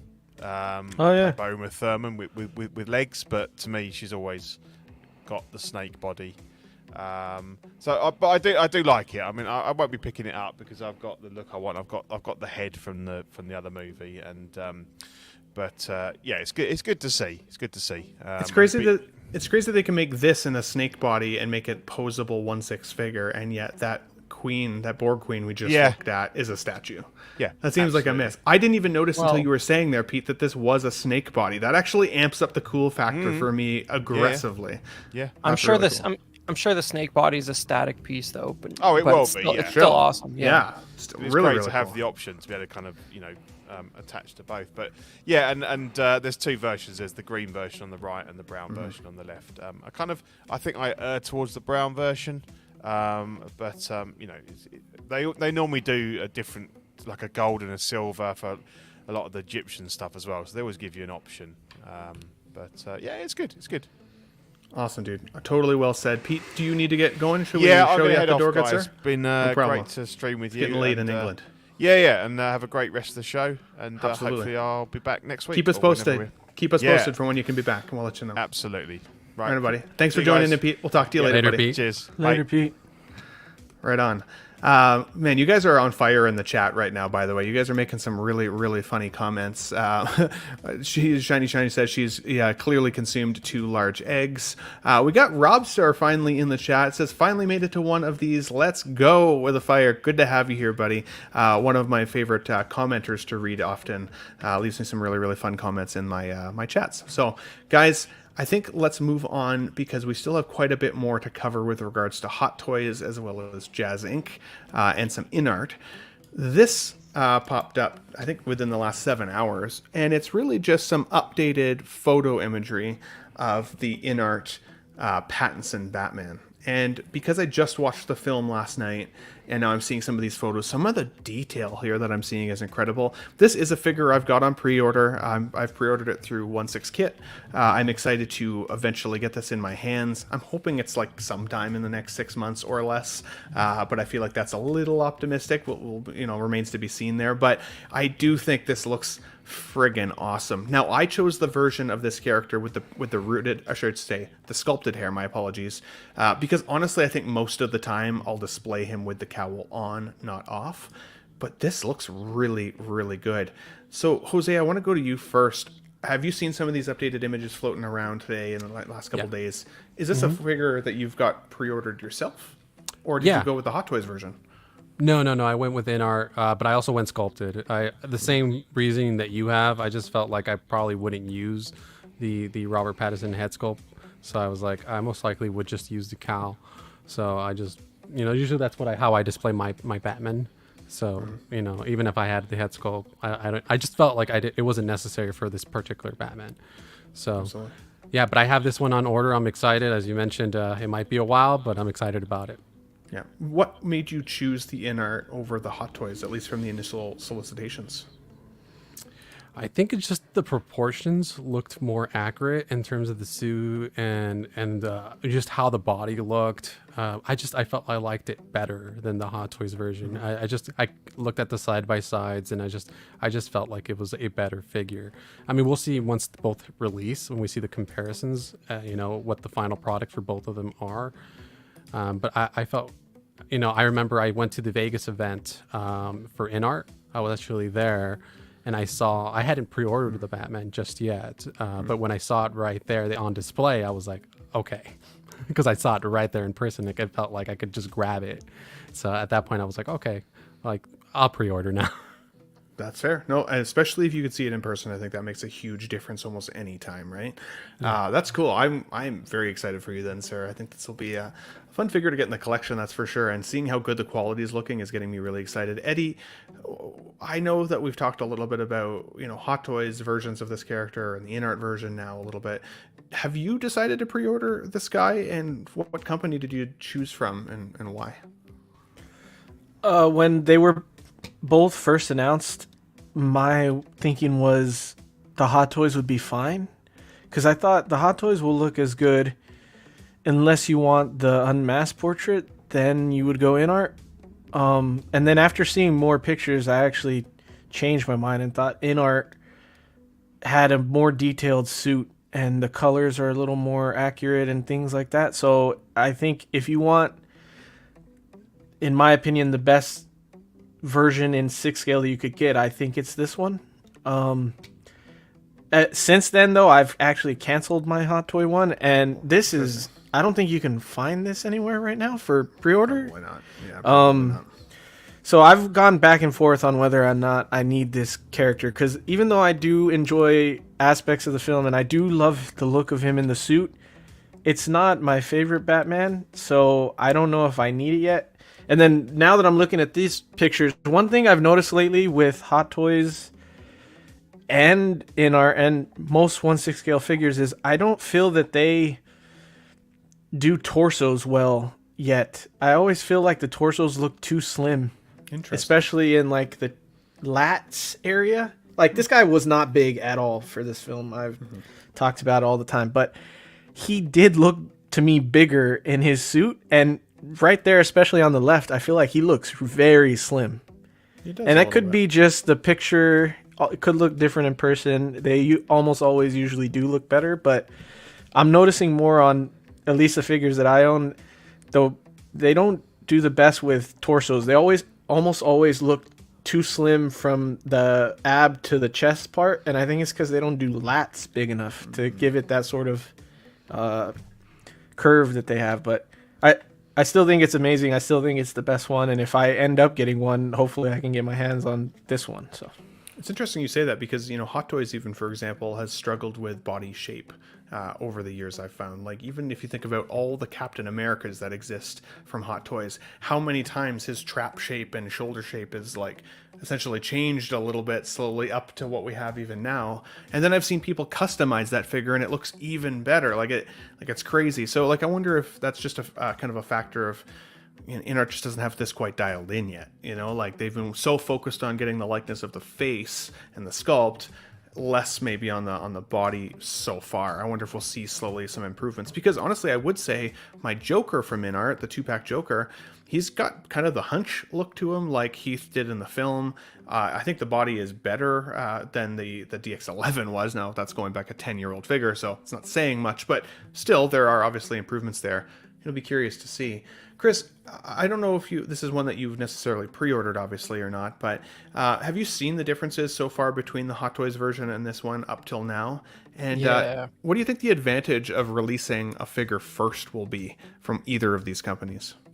I think that if Hot Toys, I don't know who's coming out first. If Hot Toys is out first, that's a big advantage, just because they'll always. What does the Hot Toys cost? 2/3 of what this costs, something like that. They're getting pretty close, I think, in price now. Okay. They're close, anyways. It depends on what pack you got, I think, but it was close. Well, I think, I don't know, the weird thing about this for me, just as a sort of, like, I did enjoy the movie, but I think, like, these photos show the costume in more detail than you probably even see it, like, in the movie. And it's, like, almost like I'm discovering what it actually looked like after watching the movie, and, like, you know, I think you can't argue with them. Like, if you look on that photo on the right, like this sort of stitching, like between like two pieces of leather on the leg there, like, you know, like what a time to be alive that you can get that level of detail. It's just like, I don't know about a direct comparison with the Hot Toys on like I feel like a good way to do it would be to zoom in on a little detail like that and sort of see it back and forth. But Totally. I mean, this looks awesome, but another weird choice with the photography, in my opinion, because this is like really flat lighting. You know, I'm not excited about dark and brooding Batman when he's got a fluorescent wraparound ring light. You know what I mean? I don't know. It's not looking very dramatic to me. So I think, you know, once again, work on your photography, boys. Yeah, fair enough. And I mean, I was impressed by this photography, but I still use a phone camera to take a lot of my pictures. Dude, I suck at pictures. It's sharp. It's just like, you know, I guess when it comes to, if you're trying to convince me to spend money on it, which you guys say you can't even buy it anymore if you want to, it's good to see the product that you're getting, but it's not very cinematic is what I'm saying. It looks like it's from a convention or something with that background. One thing I noticed now that Chris points it out, the belt looks really good with the texturing that it has on it. My mom used to be a CO, and she used to have that kind of belt with the pockets and everything, and it looked just like that. So now I want to go back to the Hot Toy and see if they got that texturing done on the belt like that. It's the little stuff, right, that adds up to really truly be a big win for the character if it's done well. X-Men Supreme reminds us here, the Ultra Deluxe figure from Hot Toys costs about the same as the basic figure from the InArt. And I think that's about right. It's pretty darn close there. So I think it just depends on, you know, I think it's going to depend a lot on who gets it out first. Since we don't know who's going to release it first, it's hard to say who's going to win the comparison battle, because I do think people will still get the Hot Toys one and then potentially get the InArt one and compare themselves, and then you'll start seeing these hit secondary a little bit. I've even been seeing a lot more lately. Some of the InArt Jokers are starting to hit the Facebook buy sell trade groups already at pretty reasonable prices considering. So I would say, like, it wouldn't surprise me too much if anybody that missed on this guy, if you're feeling disappointed, you may start seeing them in the secondary, call it 6 months after, at reasonable prices, especially if people want to stick with just one. I don't know if you necessarily need two of the same Batman from the same film in your collection.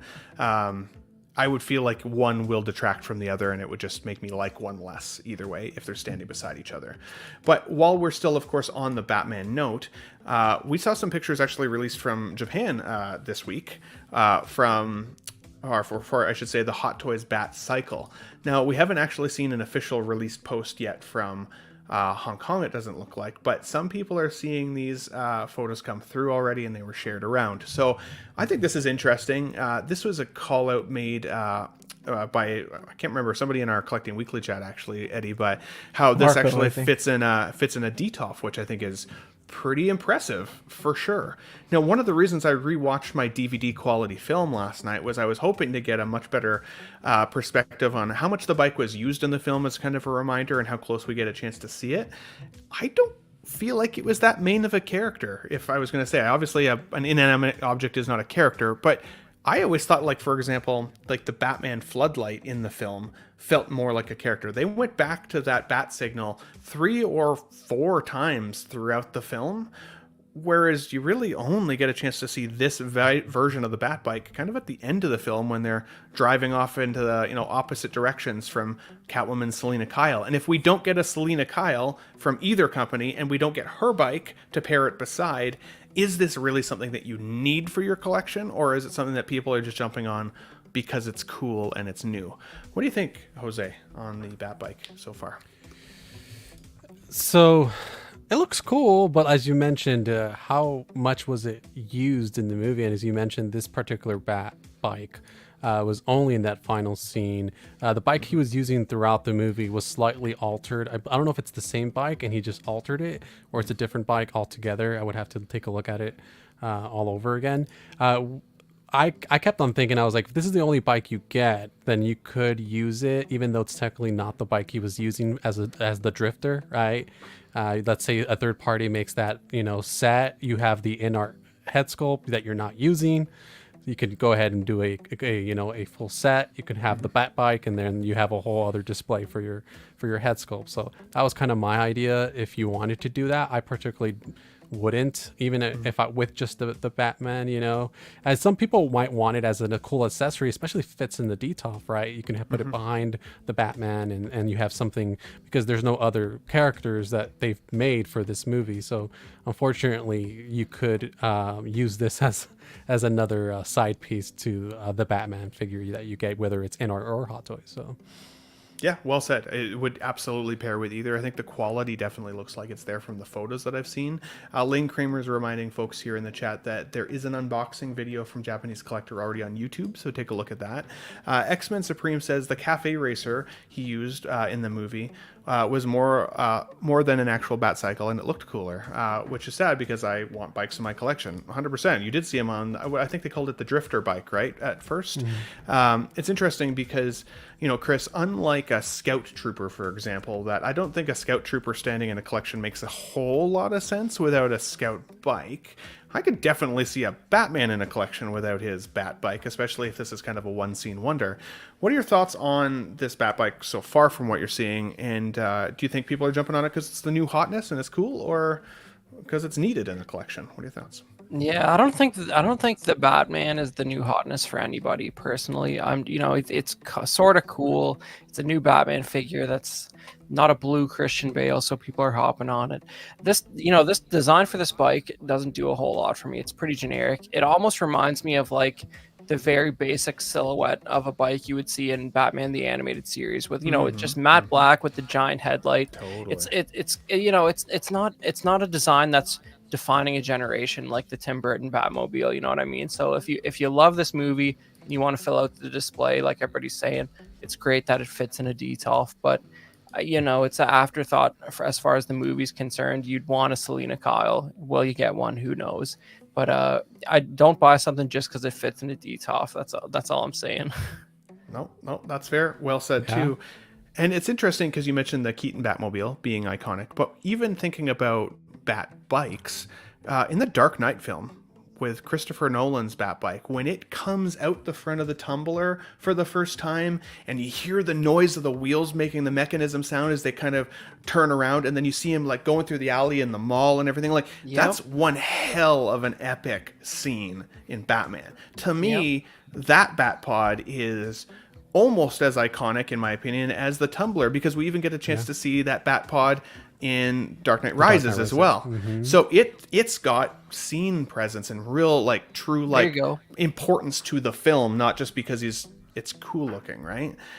So to me, if I was going to go Bat bike of some sort, I think the Bat pod would still be the one I chase, not necessarily this one. Yeah. But Eddie, you mentioned in the Collecting Weekly chat, this is one that you might still consider buying, even though it sounds like you're not sure about the InArt or Hot Toys figure itself. Would you get this without a Batman, or only if you got the Batman? If it was the Drifter one, I'd get it without the Batman. But this one I feel like needs to go with that Batman, or at least a Batman. I guess you could put it with other characters, because really the only thing that shows that it's a bat cycle is the pointy bat ears, right? Mm-hmm. I guess you could shave those down, and then it would just be a motorcycle. But I love, to me, this is an accessory that would go with the figure, and I love having big accessories like this to sort of like make the display more impactful. And the fact that it fits in a DTOF is a pretty damn good reason to buy it. I'm sorry, Chris. it like nothing fits in a DTOF, especially like accessories like this. I think I made this. DTOFs. Wow. They blow up randomly. Never mind. I don't know what kind of DTOFs people are getting, but mine have never exploded. But anyway, knock on wood quickly. Knock on wood quickly. I know, right? I do think the vehicles in The Dark Knight or any of the old Batman films they have that more of that corny look, that animated series look that I think is cool with Batman. But I get this too, so it's cool. I definitely would get it if I got the Batman. I think I'd need it if I got the Batman, just because I have a 1/6 scale Stallion to go with my Zorro. I have the Bat Pod coming to go with Christian Bale. I really think that, especially if no one can fit 1/6 scale vehicles, right? It's very tough to fit the actual vehicle, which the vehicle in this movie was way cooler. But if you could have something, this is a nice alternative to go with it. Yeah, no, well said. Well said. And I do agree with all of you guys that I do think that this could easily pair up with a different Batman. Batman the Animated Series is my favorite Batman series of all time. And this does look like it could be kind of pulled out of there. I agree with you on that one, Chris, for sure, especially with that headlight piece. However, I would say if I was going to chase a Bat bike, it would be the Bat Pod, not this one, or unfortunately the Ben Affleck one that we saw. Was it teased or was it announced? I can't remember that one. Announced. That one was announced, right? I hated the way that one looked. It didn't look like it could do corners at all. Just not a fan of the only reason one. I like that one is because it looks very similar to the White Knight Batmobile, so it's cool in that aspect to me. Absolutely. JC in the chat says, great show, guys. What do you think will get released next by Hot Toys? Hoping for a few before Christmas. My hope is that it's either the Wolverine from Days of Future Past or the Darth Vader, the Obi-Wan Kenobi Vader. I've got both of those ready and paid off, and I'm just waiting for the notice. So that would be my choice. Vader was pushed. Was it ended up being pushed? Yeah, I think it was pushed. That sucks. I've been waiting on that one. But if I get Wolverine, I would at least even be happy with that. That'd be cool. Very, very happy with that. Now, what do you think, Eddie, Chris, or Jose? Any predictions that are coming up here? I would say Wolverine's a good choice for potential release. I can't. I would have to take a look at the list. But I think Wolverine. Yeah, I think Wolverine or the Catwoman. Speaking about the Bat Pod, I believe she's still slated to release either. I believe it's from November to January, so it could be sometime soon. I'm trying to talk myself out of picking up the Bane and the Catwoman because I already have the 1.0 Bane, and I honestly really still love that figure. It's fantastic. I know Joao Bretta chucked his across the room and then sold it to Marco. You know, but still, I don't know if I need it. I'm trying to talk myself out of it. And the pleather flaking issue from the first version of the Catwoman really freaks me out. I don't think that they've improved that, so we'll see. I did have the 1.0, and I had her for maybe 2 years before I sold her with the announcement of the new one, and she was fine up until like the last few months, and her boots started flaking a little bit. But when I sold her, I told the guy, obviously, hey, up front, like, it's flaking a little bit. He's like, oh, I know. I was like, okay. I mean, he took it, so. But if you're getting the Batpod, I think you should consider Catwoman because she looks great on the Batpod. Oh, she does look great on the Batpod. The statue of her even on the Batpod looks real good. But I was looking at that too, but I was like, scale. yeah, that was really expensive. Even though a 6-scale one, the Queen Studios statue, I was looking at it and I was like, oh, because I really like that, that interpretation of Catwoman, and I was looking at it, it was like 600 and change in US dollars, and I was like, oh man, I don't know. That's I'm awesome. hoping we see Toby Spider-Man release soon. He's anywhere from the end of this year till the middle of next year, I think, or the first 3 months of next year. So that would be a cool one to announce because I have that one on order. 100% Eddie. And JC says, I wish Hot Toys gave us some notice of what's coming. That's part of the fun, bud. Okay, you just gotta not torch your wallet. Plan ahead. It's part of the fun. So, just kidding. I kind of wish the exact same thing. I'm not gonna lie. Especially when you think, the worst is when people are like rumors that something's coming. So you're like, oh, cool. Like I'll pay mine off first, then, and maybe I get in that first batch. And then something like Vader happens where it gets pushed, and you're like, well, shit, now my money exists with Sideshow or wherever you bought it from. You hate to see it. So, guys, we have 42 people still watching in the chat live, which is an incredible turnout today. Thank you so much for watching so far. We've still got a couple more topics left. We're going to talk about the 95 Batmobile from Jazz Inc. We're going to talk about the quarter-scale Iron Man, and I want to talk a little bit more about Spider-Man and some Rogues Gallery we might see there as well. So definitely stick around, but if you hit the like button, that's always appreciated if you're enjoying the content, and subscribe if you're new to the Ben Thomas Show. We have the best part of 16fix in the chat, Gigi herself. Gigi, good to see you here, buddy. Thanks for joining into the chat. We also have Tom Daly in the chat, says you're welcome for just being here. I appreciate that. You love to see it. Thanks for joining, good sir. Eddie, I want to stick with you first here, of course, when we're talking about this early prototype image that Yost from Jazz Inc. has shared. There's a couple images that we'll go through here. He has indicated this is an early version, so let's not be too critical of it so far. But I gotta say, as an early version, this thing looks really freaking cool. And I know you're a huge Batman Forever fan. You're also a huge Batman and Robin fan for the most part. What are your thoughts initially here from these solicitation photos? Is this one you're thinking about putting in your collection, good sir? I think it looks awesome. I think it has, it's going to have a sick presence on display in your collection, especially if you could have it lit up all the time. I know that it's not everybody's favorite Batmobile, but it has a lot going for it display-wise over the other ones. The other ones don't have this much lights. This will look really cool in the collection, so I think that's sick. I did have it on pre-order at one point. I canceled it because I didn't think I was going to have the space for it.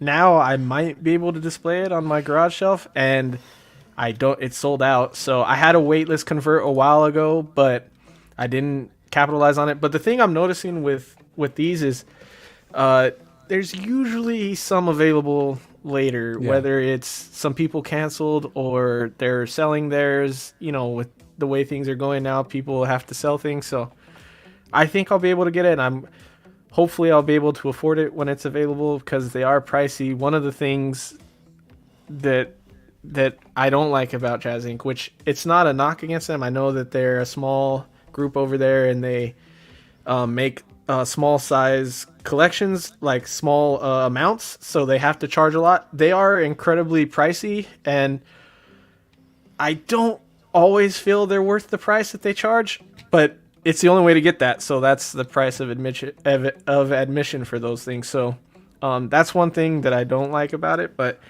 I have so much Batman and Robin and Batman Forever stuff coming that I feel like I have to have this on display with those characters. So Yeah. Man, absolutely. No, I know from I know some collectors are getting the Batmobile in from Jazz Inc right now from the Batman film, and it looks like a pretty low percentage, but still, there's been a couple photos circulating of some kind of like fingerprinting issue on some of these vehicles. Our friend 12-inch Moose Dream shared some with us as well, and was feeling not too sure whether that was a good thing or a bad thing. You're like, should I just leave it? Should I keep it the way it is? There's a whole process to getting these from Jazz Inc. They're not cheap vehicles by any stretch. You're paying premium dollar, and it's no longer a third-party offering. These are licensed products, so I think the expectation should be greater. Chris, do you think it should shake people's confidence a little bit in purchasing the next Batmobile if the previous Batmobile that's been out has had some QC issues? Keep in mind, this is lower than likely 2 to 4% in that range. Pretty small margin, but still. Well, so I didn't see his pictures. Is he saying there was like a fingerprint on like the paint job or something? Quite a few pictures that I saw. It literally looked like several thumbprints and fingerprints all over it, and almost like a residue that initially collectors were instructed to just try and use a microfiber cloth to take a wipe over it, and that will likely make it go away. If that doesn't, there was a paint fix that you could use, or you could return it for a full refund. So at least they were offering full refunds. I'll give them credit for that, but still. Well, I think the big thing I'm wondering is like, do they I haven't purchased anything from Jazz Inc. Do they tell you the edition size like every time, or is it like open until some point, but do they eventually disclose it, or how does that work? Do you guys know? I actually don't remember. If somebody can let us know if you guys know.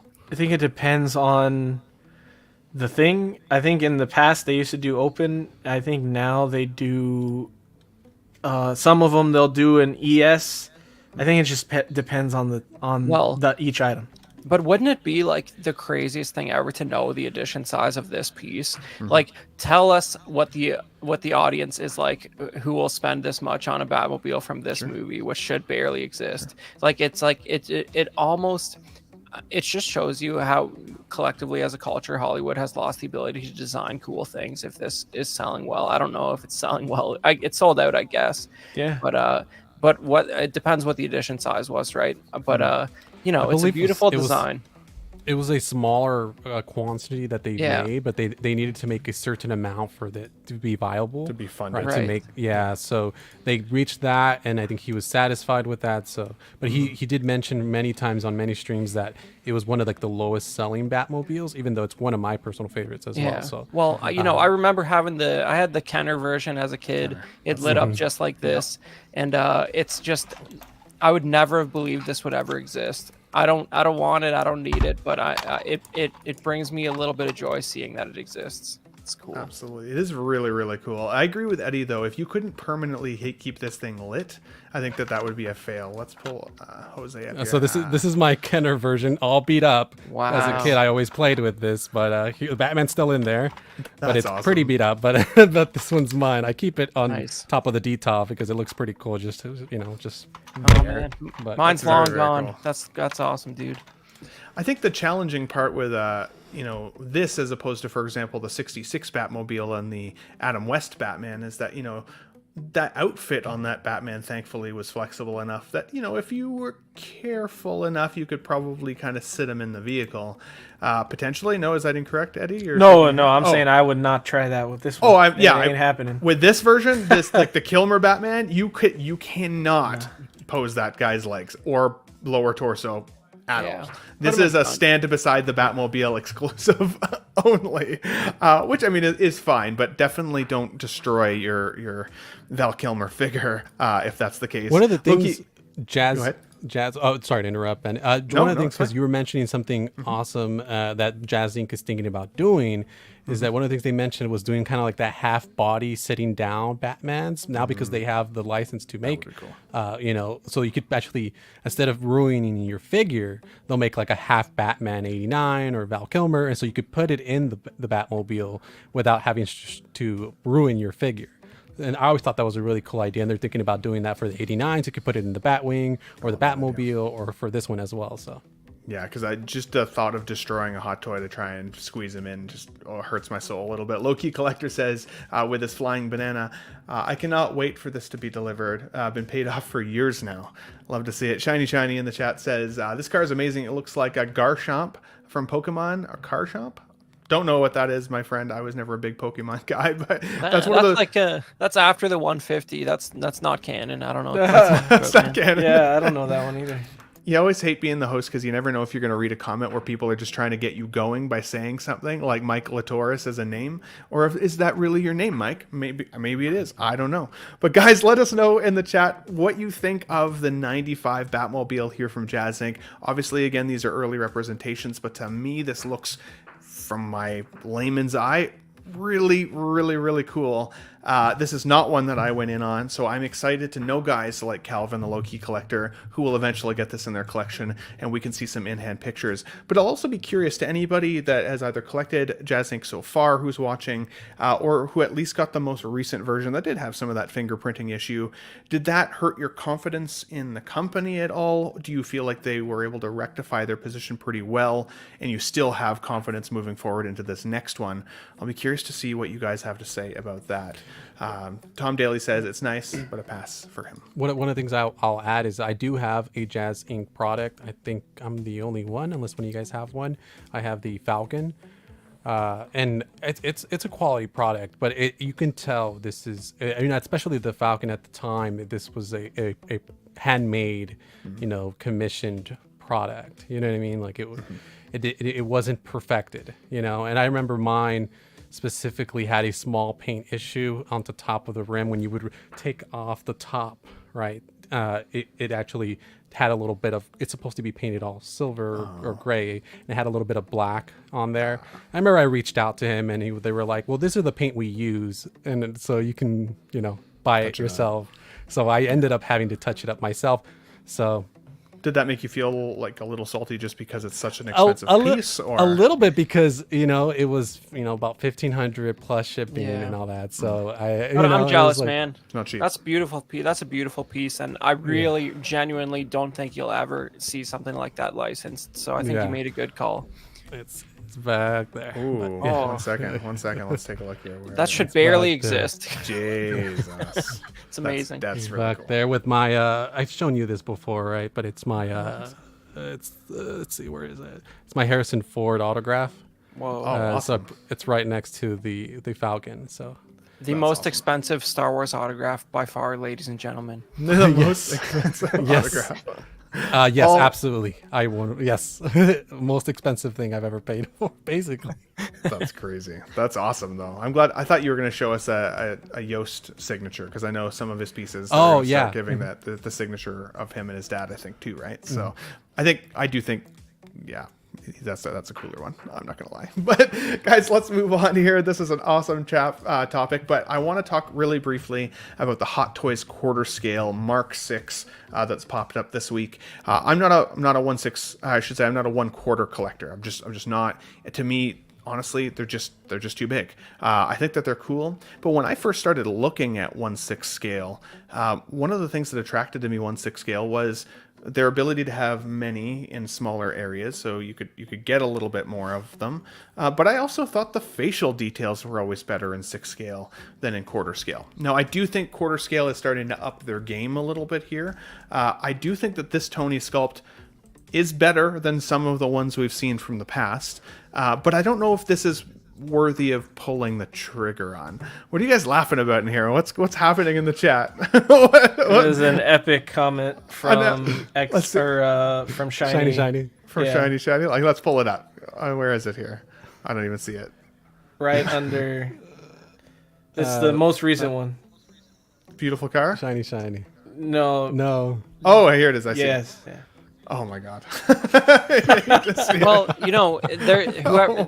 they banned sandwiches in the packing department after those complaints, guys. It's not going to happen again. Wow. Apparently, again, no.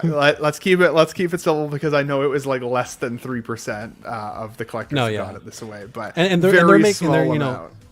They're trying to make it right, but I just It's just, I don't know. Like, how does that get past QC? I mean, I don't know. It's Like, weird. It is a weird thing. If it's not actually a paint defect, I give them a little bit of a pass on it. If you can actually just wipe it off. I wonder if there's like any chance it was, coming across the border or anything. Like, was it I the recently- border crossing people taking a look at it and opening it up? So I recently tried to paint the gauntlets on my my Batman Begins Batman, because in the movie they're more shiny than they come on the hot toy, right? They're more glossy on the gauntlets.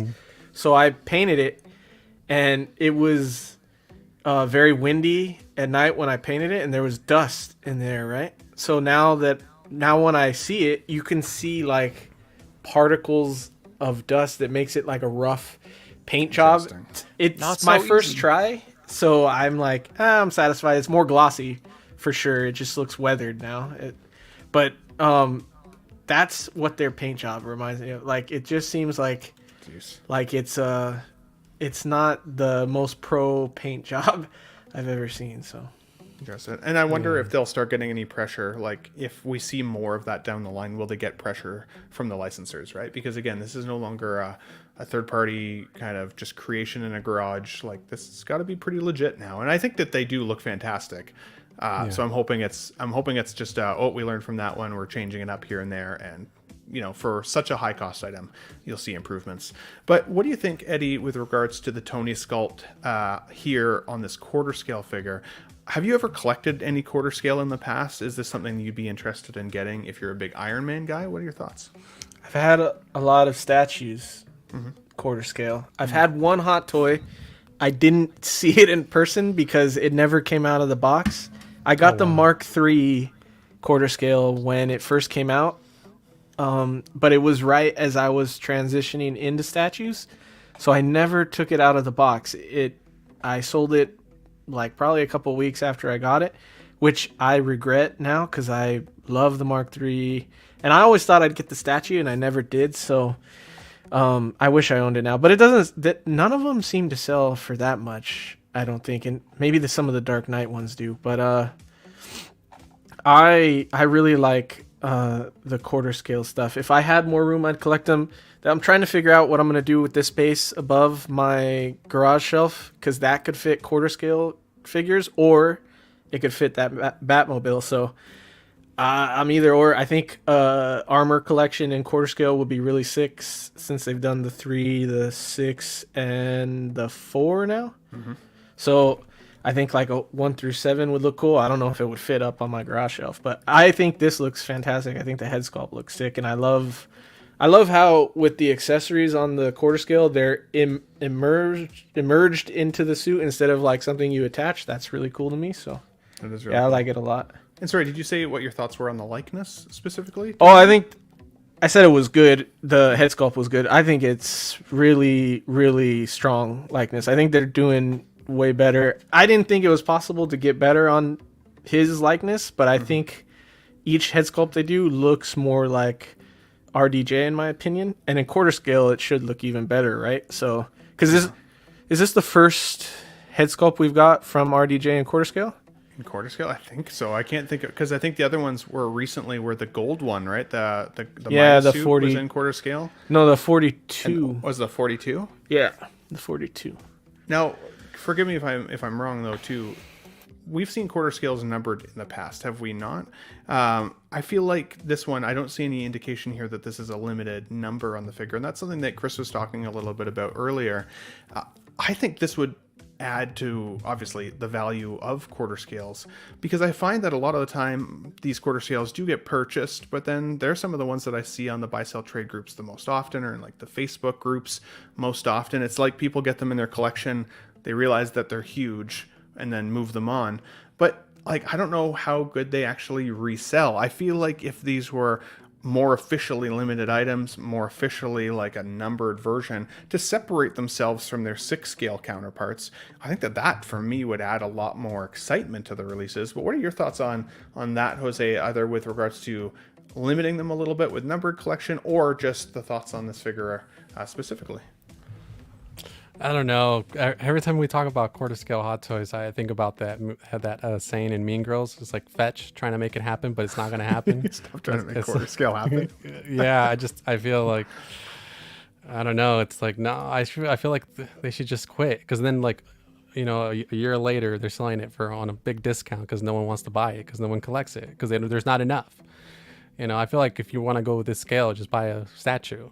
I don't know. I don't know. I feel that I don't really have much to say other than that, to be honest. It's just, I mean, the likeness, I'll say, I feel like is okay. I don't know. I just RDJ. I don't know.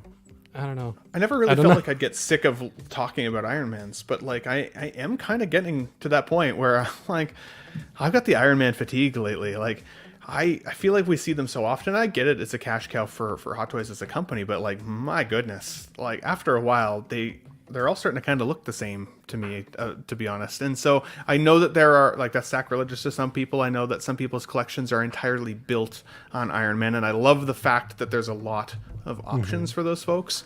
But no, I'm definitely feeling the fatigue for sure. What are your thoughts on this quarter scale, Chris?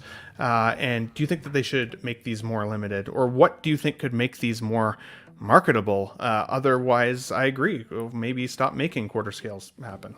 You know what? I can't tell you, and I'm not here to please anybody. I can't tell you how bored the MCU makes me in general.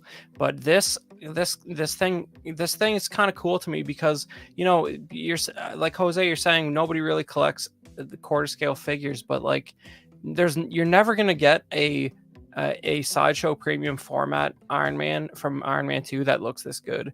So just put it in your row of premium formats because you're not going to be playing with them most of the time. You're going to pose them something cool like you see on the right there. And you're never going to have a premium format that looks metallic like this with a head sculpt that looks photorealistic like this. And I think it's a higher end version of that. It's cool that it's posable, but what are you going to do most of the time? You're going to find a pose and it's going to stay like that for like a year, and then maybe you'll change it a little bit. So I think it has a place because you're not going to get that sort of finished. You're not going to get a finish like that with polystone. The paint job's never going to look like metal like that. So I think it has its market, and it's cool that they're sort of trying to make it look like the right version of RDJ from like probably, I don't know, when this movie came out 15 years ago at this point, 14 years ago. It's not, it's not was the first one, so yeah. Yeah. It's not supposed to look like Endgame. So I think they did a good job with the head, and you'll never see a premium format look that good, at least not for the next few years. Maybe they'll figure it out. I don't know. X-Men Supreme says in the chat, I may still be in the minority, but I still want a quarter scale Deadpool. Makes me think, Eddie, is there any character, if they made it in quarter scale, you would definitely still buy? Or is quarter scale, the scale itself, the piece that's kind of the deterrent at this point? Probably Deadpool would be a cool one. Thor would be another one for me, depending on what Thor it was. Maybe Cap. I don't know. I guess people are fatigued for MCU right now, so definitely Star Wars. I think if they did like a quarter, well, I guess they did Vader and Boba Fett, and those didn't sell that well either. So I don't know. I'm pro like, if people buy it, like it should be made. So I like that there's options. I think it's definitely cool. But I don't know. It's the problem is it's really big, and there's a lack of space and money nowadays with collectors. So that's a rough thing to overcome. Absolutely. X-Men Supreme follows up his comment by saying, also, I want a Deadpool in quarter scale because I want a giant pool to go with the rest of my Deadpool core, which is awesome. I had a thought. Because I've been thinking about this a lot. I want a quarter scale Ant-Man. Because I think a quarter scale Ant-Man to go with your 6 scale figures, I would need that for an endgame display for sure. So because didn't they show the one, I think, Ant-Man that comes with a small version of himself as well? Yeah. So like then you could have like the kind of the scaling. That would be pretty cool. Yeah, I would love to. Because I used to always think if I did a endgame display with like 1/12 scale figures, then I could have a 6 scale Ant-Man and it would look cool. But they definitely need a quarter scale Ant-Man, I think. 100%. All well said, boys. I definitely agree on all accounts. I'd love to hear from the chat and everybody watching on replay, especially with regards to this one, because I feel like for the most part, a lot of the folks who watch this channel are 6 scale collectors. But why are you avoiding the quarter scales if you are? Like, what's What's your rationale between not going from 6 scale up to that next level of size? And is there a character that if they made it in 6 scale, you'd be like, yeah, pull the trigger, I'm buying that unquestionably? Or would it have to be a strategic decision like Eddie was saying here with his Ant-Man? I would love to hear from you guys. We have one final topic today, boys, to cover on the show before we wrap for the day. And of course, it's Spider-Man. Now, we've seen a tease this week of a new limited edition, I want to call it, Spider-Man, that's looking like it's coming from Hot Toys. And they displayed this figure with this imagery, which is directly from the 90s animated cartoon Spider-Man show, which is arguably, in my opinion, still one of the best Spider-Man shows of all time. Maybe not, if not like one of the best like comic book style shows of all time. The villains are all amazing. I love the character of Spider-Man, the build of the character himself. Everything about it I really, really enjoyed. When we saw this pop up with this marketing on it this week, I was extremely confused. Now, I don't want to hate on this figure, because I think if it wasn't necessarily advertised with the animated logo from the 90s show, I might have just been like, oh cool, it's just another exclusive edition Spider-Man that exists. For the people who collect Spider-Man, heck yeah, right? And I would have felt more positive. But because they gave it this marketing, I'm kind of like, what the heck is this? This doesn't, to me, look like the right build for the Spider-Man. It definitely doesn't look like the correct color lenses. And honestly, with the base being kind of cool, but also kind of cheap looking. Like, it depends, I think, once you see it in person. But I know some of the people who got like the 100th anniversary edition or the Disney 100 version of, for example, the Iron Man recently, they said some of those bases were really like wonky and flimsy. This kind of is one of those things that I don't think I would even display. So, Eddie, I want to go with you first, because earlier in the chat you were like, I want people to stop being so negative about this Spider-Man because I think it's cool. Tell me why you feel that way, good sir. I think for me, it's the eyes and the coloring on the figure that I really like. I like the vibrant red and the darker blue. To me, that's pretty accurate to the animated series. It definitely had that dark blue, but then in highlights you see some lighter blue, so maybe people have been even more pissed off if it had like that cell shading kind of look, a hot toy with cell shading. But for me, it's the eyes. I love those eyes, and I know they're silver. I want them to be white. They're definitely not animated eyes, but they're very McFarlane-esque eyes, and I love those big eyes. And for me, that's a bigger selling point over the original comic Spider-Man they did. It's the colors and the eyes. And then I used to own the Ben Reilly Spider-Man, the one that they released. It was like a Toy Fair exclusive that came with the pizza and everything. I think if it's that body on this, that's a pretty beefy body. I can't tell that well in this picture if it's that body or not, but I always thought that was a beefy body for a Spider-Man, so that would be cool if they use that body. There are things I don't like about this picture, like that plastic logo piece. I get why it's cool, but I hate all of that plastic stuff that comes with Hot Toys. I'd probably never use that. And then the Goblin, I get the forced perspective look of it. I just don't think it's a good selling point. At least, maybe if you're a photographer and you find a way to make it look like that forced perspective in a picture that he's being chased, then it's cool. But those aren't selling points for me. I don't care about those things at all. But I think there's good things about this.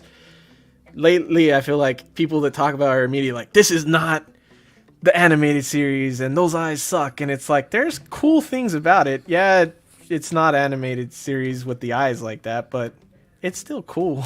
But even the Spider-Man in the animated series logo, literally below this figure, has white eyes. It's like, what the hell is going on? I don't know. I hear what you're saying, though. I feel like, you got to give it a bit of a chance. And well said point, Eddie. For you, Jose, like, do you feel like maybe Hot Toys got caught with their pants down a little bit here? Like, they weren't actually done cooking this in the oven yet, which is why we've only seen this one photo of this guy so far. Or do you actually think this is kind of what they're cooking up for us and think that this is good enough? What are your thoughts on this this picture, at least?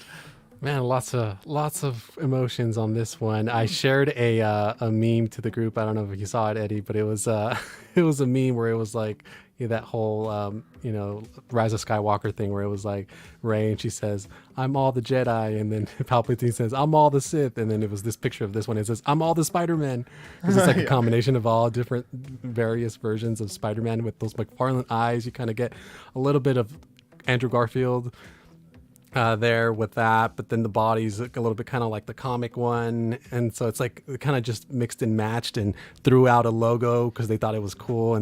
But it's weird because they got the 90s logo there, but the bottom the logo's kind of like comic, the comic logo. So which one are they going with? So is it is it kind of mix and match? Is that what they're doing here? So I think that's what they're going to give us. Whether they, so you don't think this is an underbaked shot? That you think this is? Like no, I think that's what they're giving you. They're like, Jesus. No, and they probably just, oh, this is a cool Spider-Man logo. Let's throw it on the background, and they just threw it out there. And, I mean, I don't know. I hope I'm wrong, but I think that's what they're. I think that's what you're getting. Jeez. Well, shout out to Collector Joey. If you guys don't sub to Collector Joey, he just hit 5,000 subscribers over on his channel. So go support him as well. He's a good guy. And he did a video modding some lenses to convert them to be a little bit brighter white, more comic inspired, which is a great video. Yeah, on the Andrew Garfield figure. It was a great video from him. So if you want to do a little bit of modding, that's something that you can always go and take a look at, especially with this one if you do end up getting this in hand. Although you might want to not tweak it if it's exclusive. But what are your thoughts here, Chris, on this unique Spider-Man take? Is this an underbaked figure, or is this what we're getting from Hot Toys, do you think? I just think that, the marketing team and the licensing team from Marvel needs to a little bit get their act together, because in the current marketplace, I don't think this is acceptable. It's acceptable as a figure, but you have the animated logo, then you have a comic logo below that. That's already just like somebody should be fired just for that. And like what in the current marketplace, like you look what you have Mondo doing. You have your Batman the animated series figures that, shocker, look actually informed by the proportions and the designs that are in the animated show. And this reminds me of like when that 2099 Hot Toys came out and everybody was like, whoa, you can see all the joints and all that. Then they all freaked out and Hot Toys put like a morph suit over top of them. It's like, well, when you're dealing with a cartoon, it might be that hard plastic is the way to get the design looking as it did on the cartoon, whether you have joints or not. And when you have a marketplace where you have something like the Mondo 1/6 Man Bat that actually looks how it does in the cartoon, which is a crazy design, and this looks like it was put together with parts they already had. It looks like an afterthought, and I don't like it. You're on mute, buddy. Thank you. Take.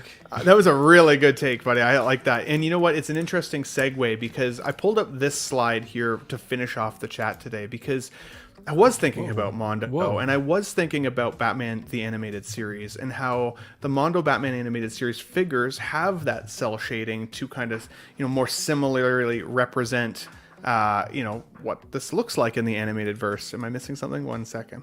What's going on? Oh, sorry. No, you're not muted this time. I just wanted to make sure there was no like crazy shit in the chat that I was missing, or racist stuff or something. You never know. Madam Web is up there in the corner. Madam Web is up there in the corner. Now, she is. The reason that I wanted to highlight Mondo is because for me, if we're going to do the animated series, I almost think I'd rather see it from them. Like you said, with the proportions, the coloration, the color shading, all of it, I think they could almost nail better, and they could make way more posable Spider-Man than Hot Toys with the kind of morph suit could ever really pull off. Here's kind of a photo of just a handful, really, of the characters that were in that animated series, and there's some amazing ones. Eddie, is there any of these figures, or characters, I should say, that you would want to see in figure form? And if Hot Toys stopped this line but Mondo picked it up, would you still be just as excited or less excited for the line? The first one that I want to see is the Venom. I love that look for Venom. I love the cell shading red and blue. I think Mondo is going to kill that one if they do it.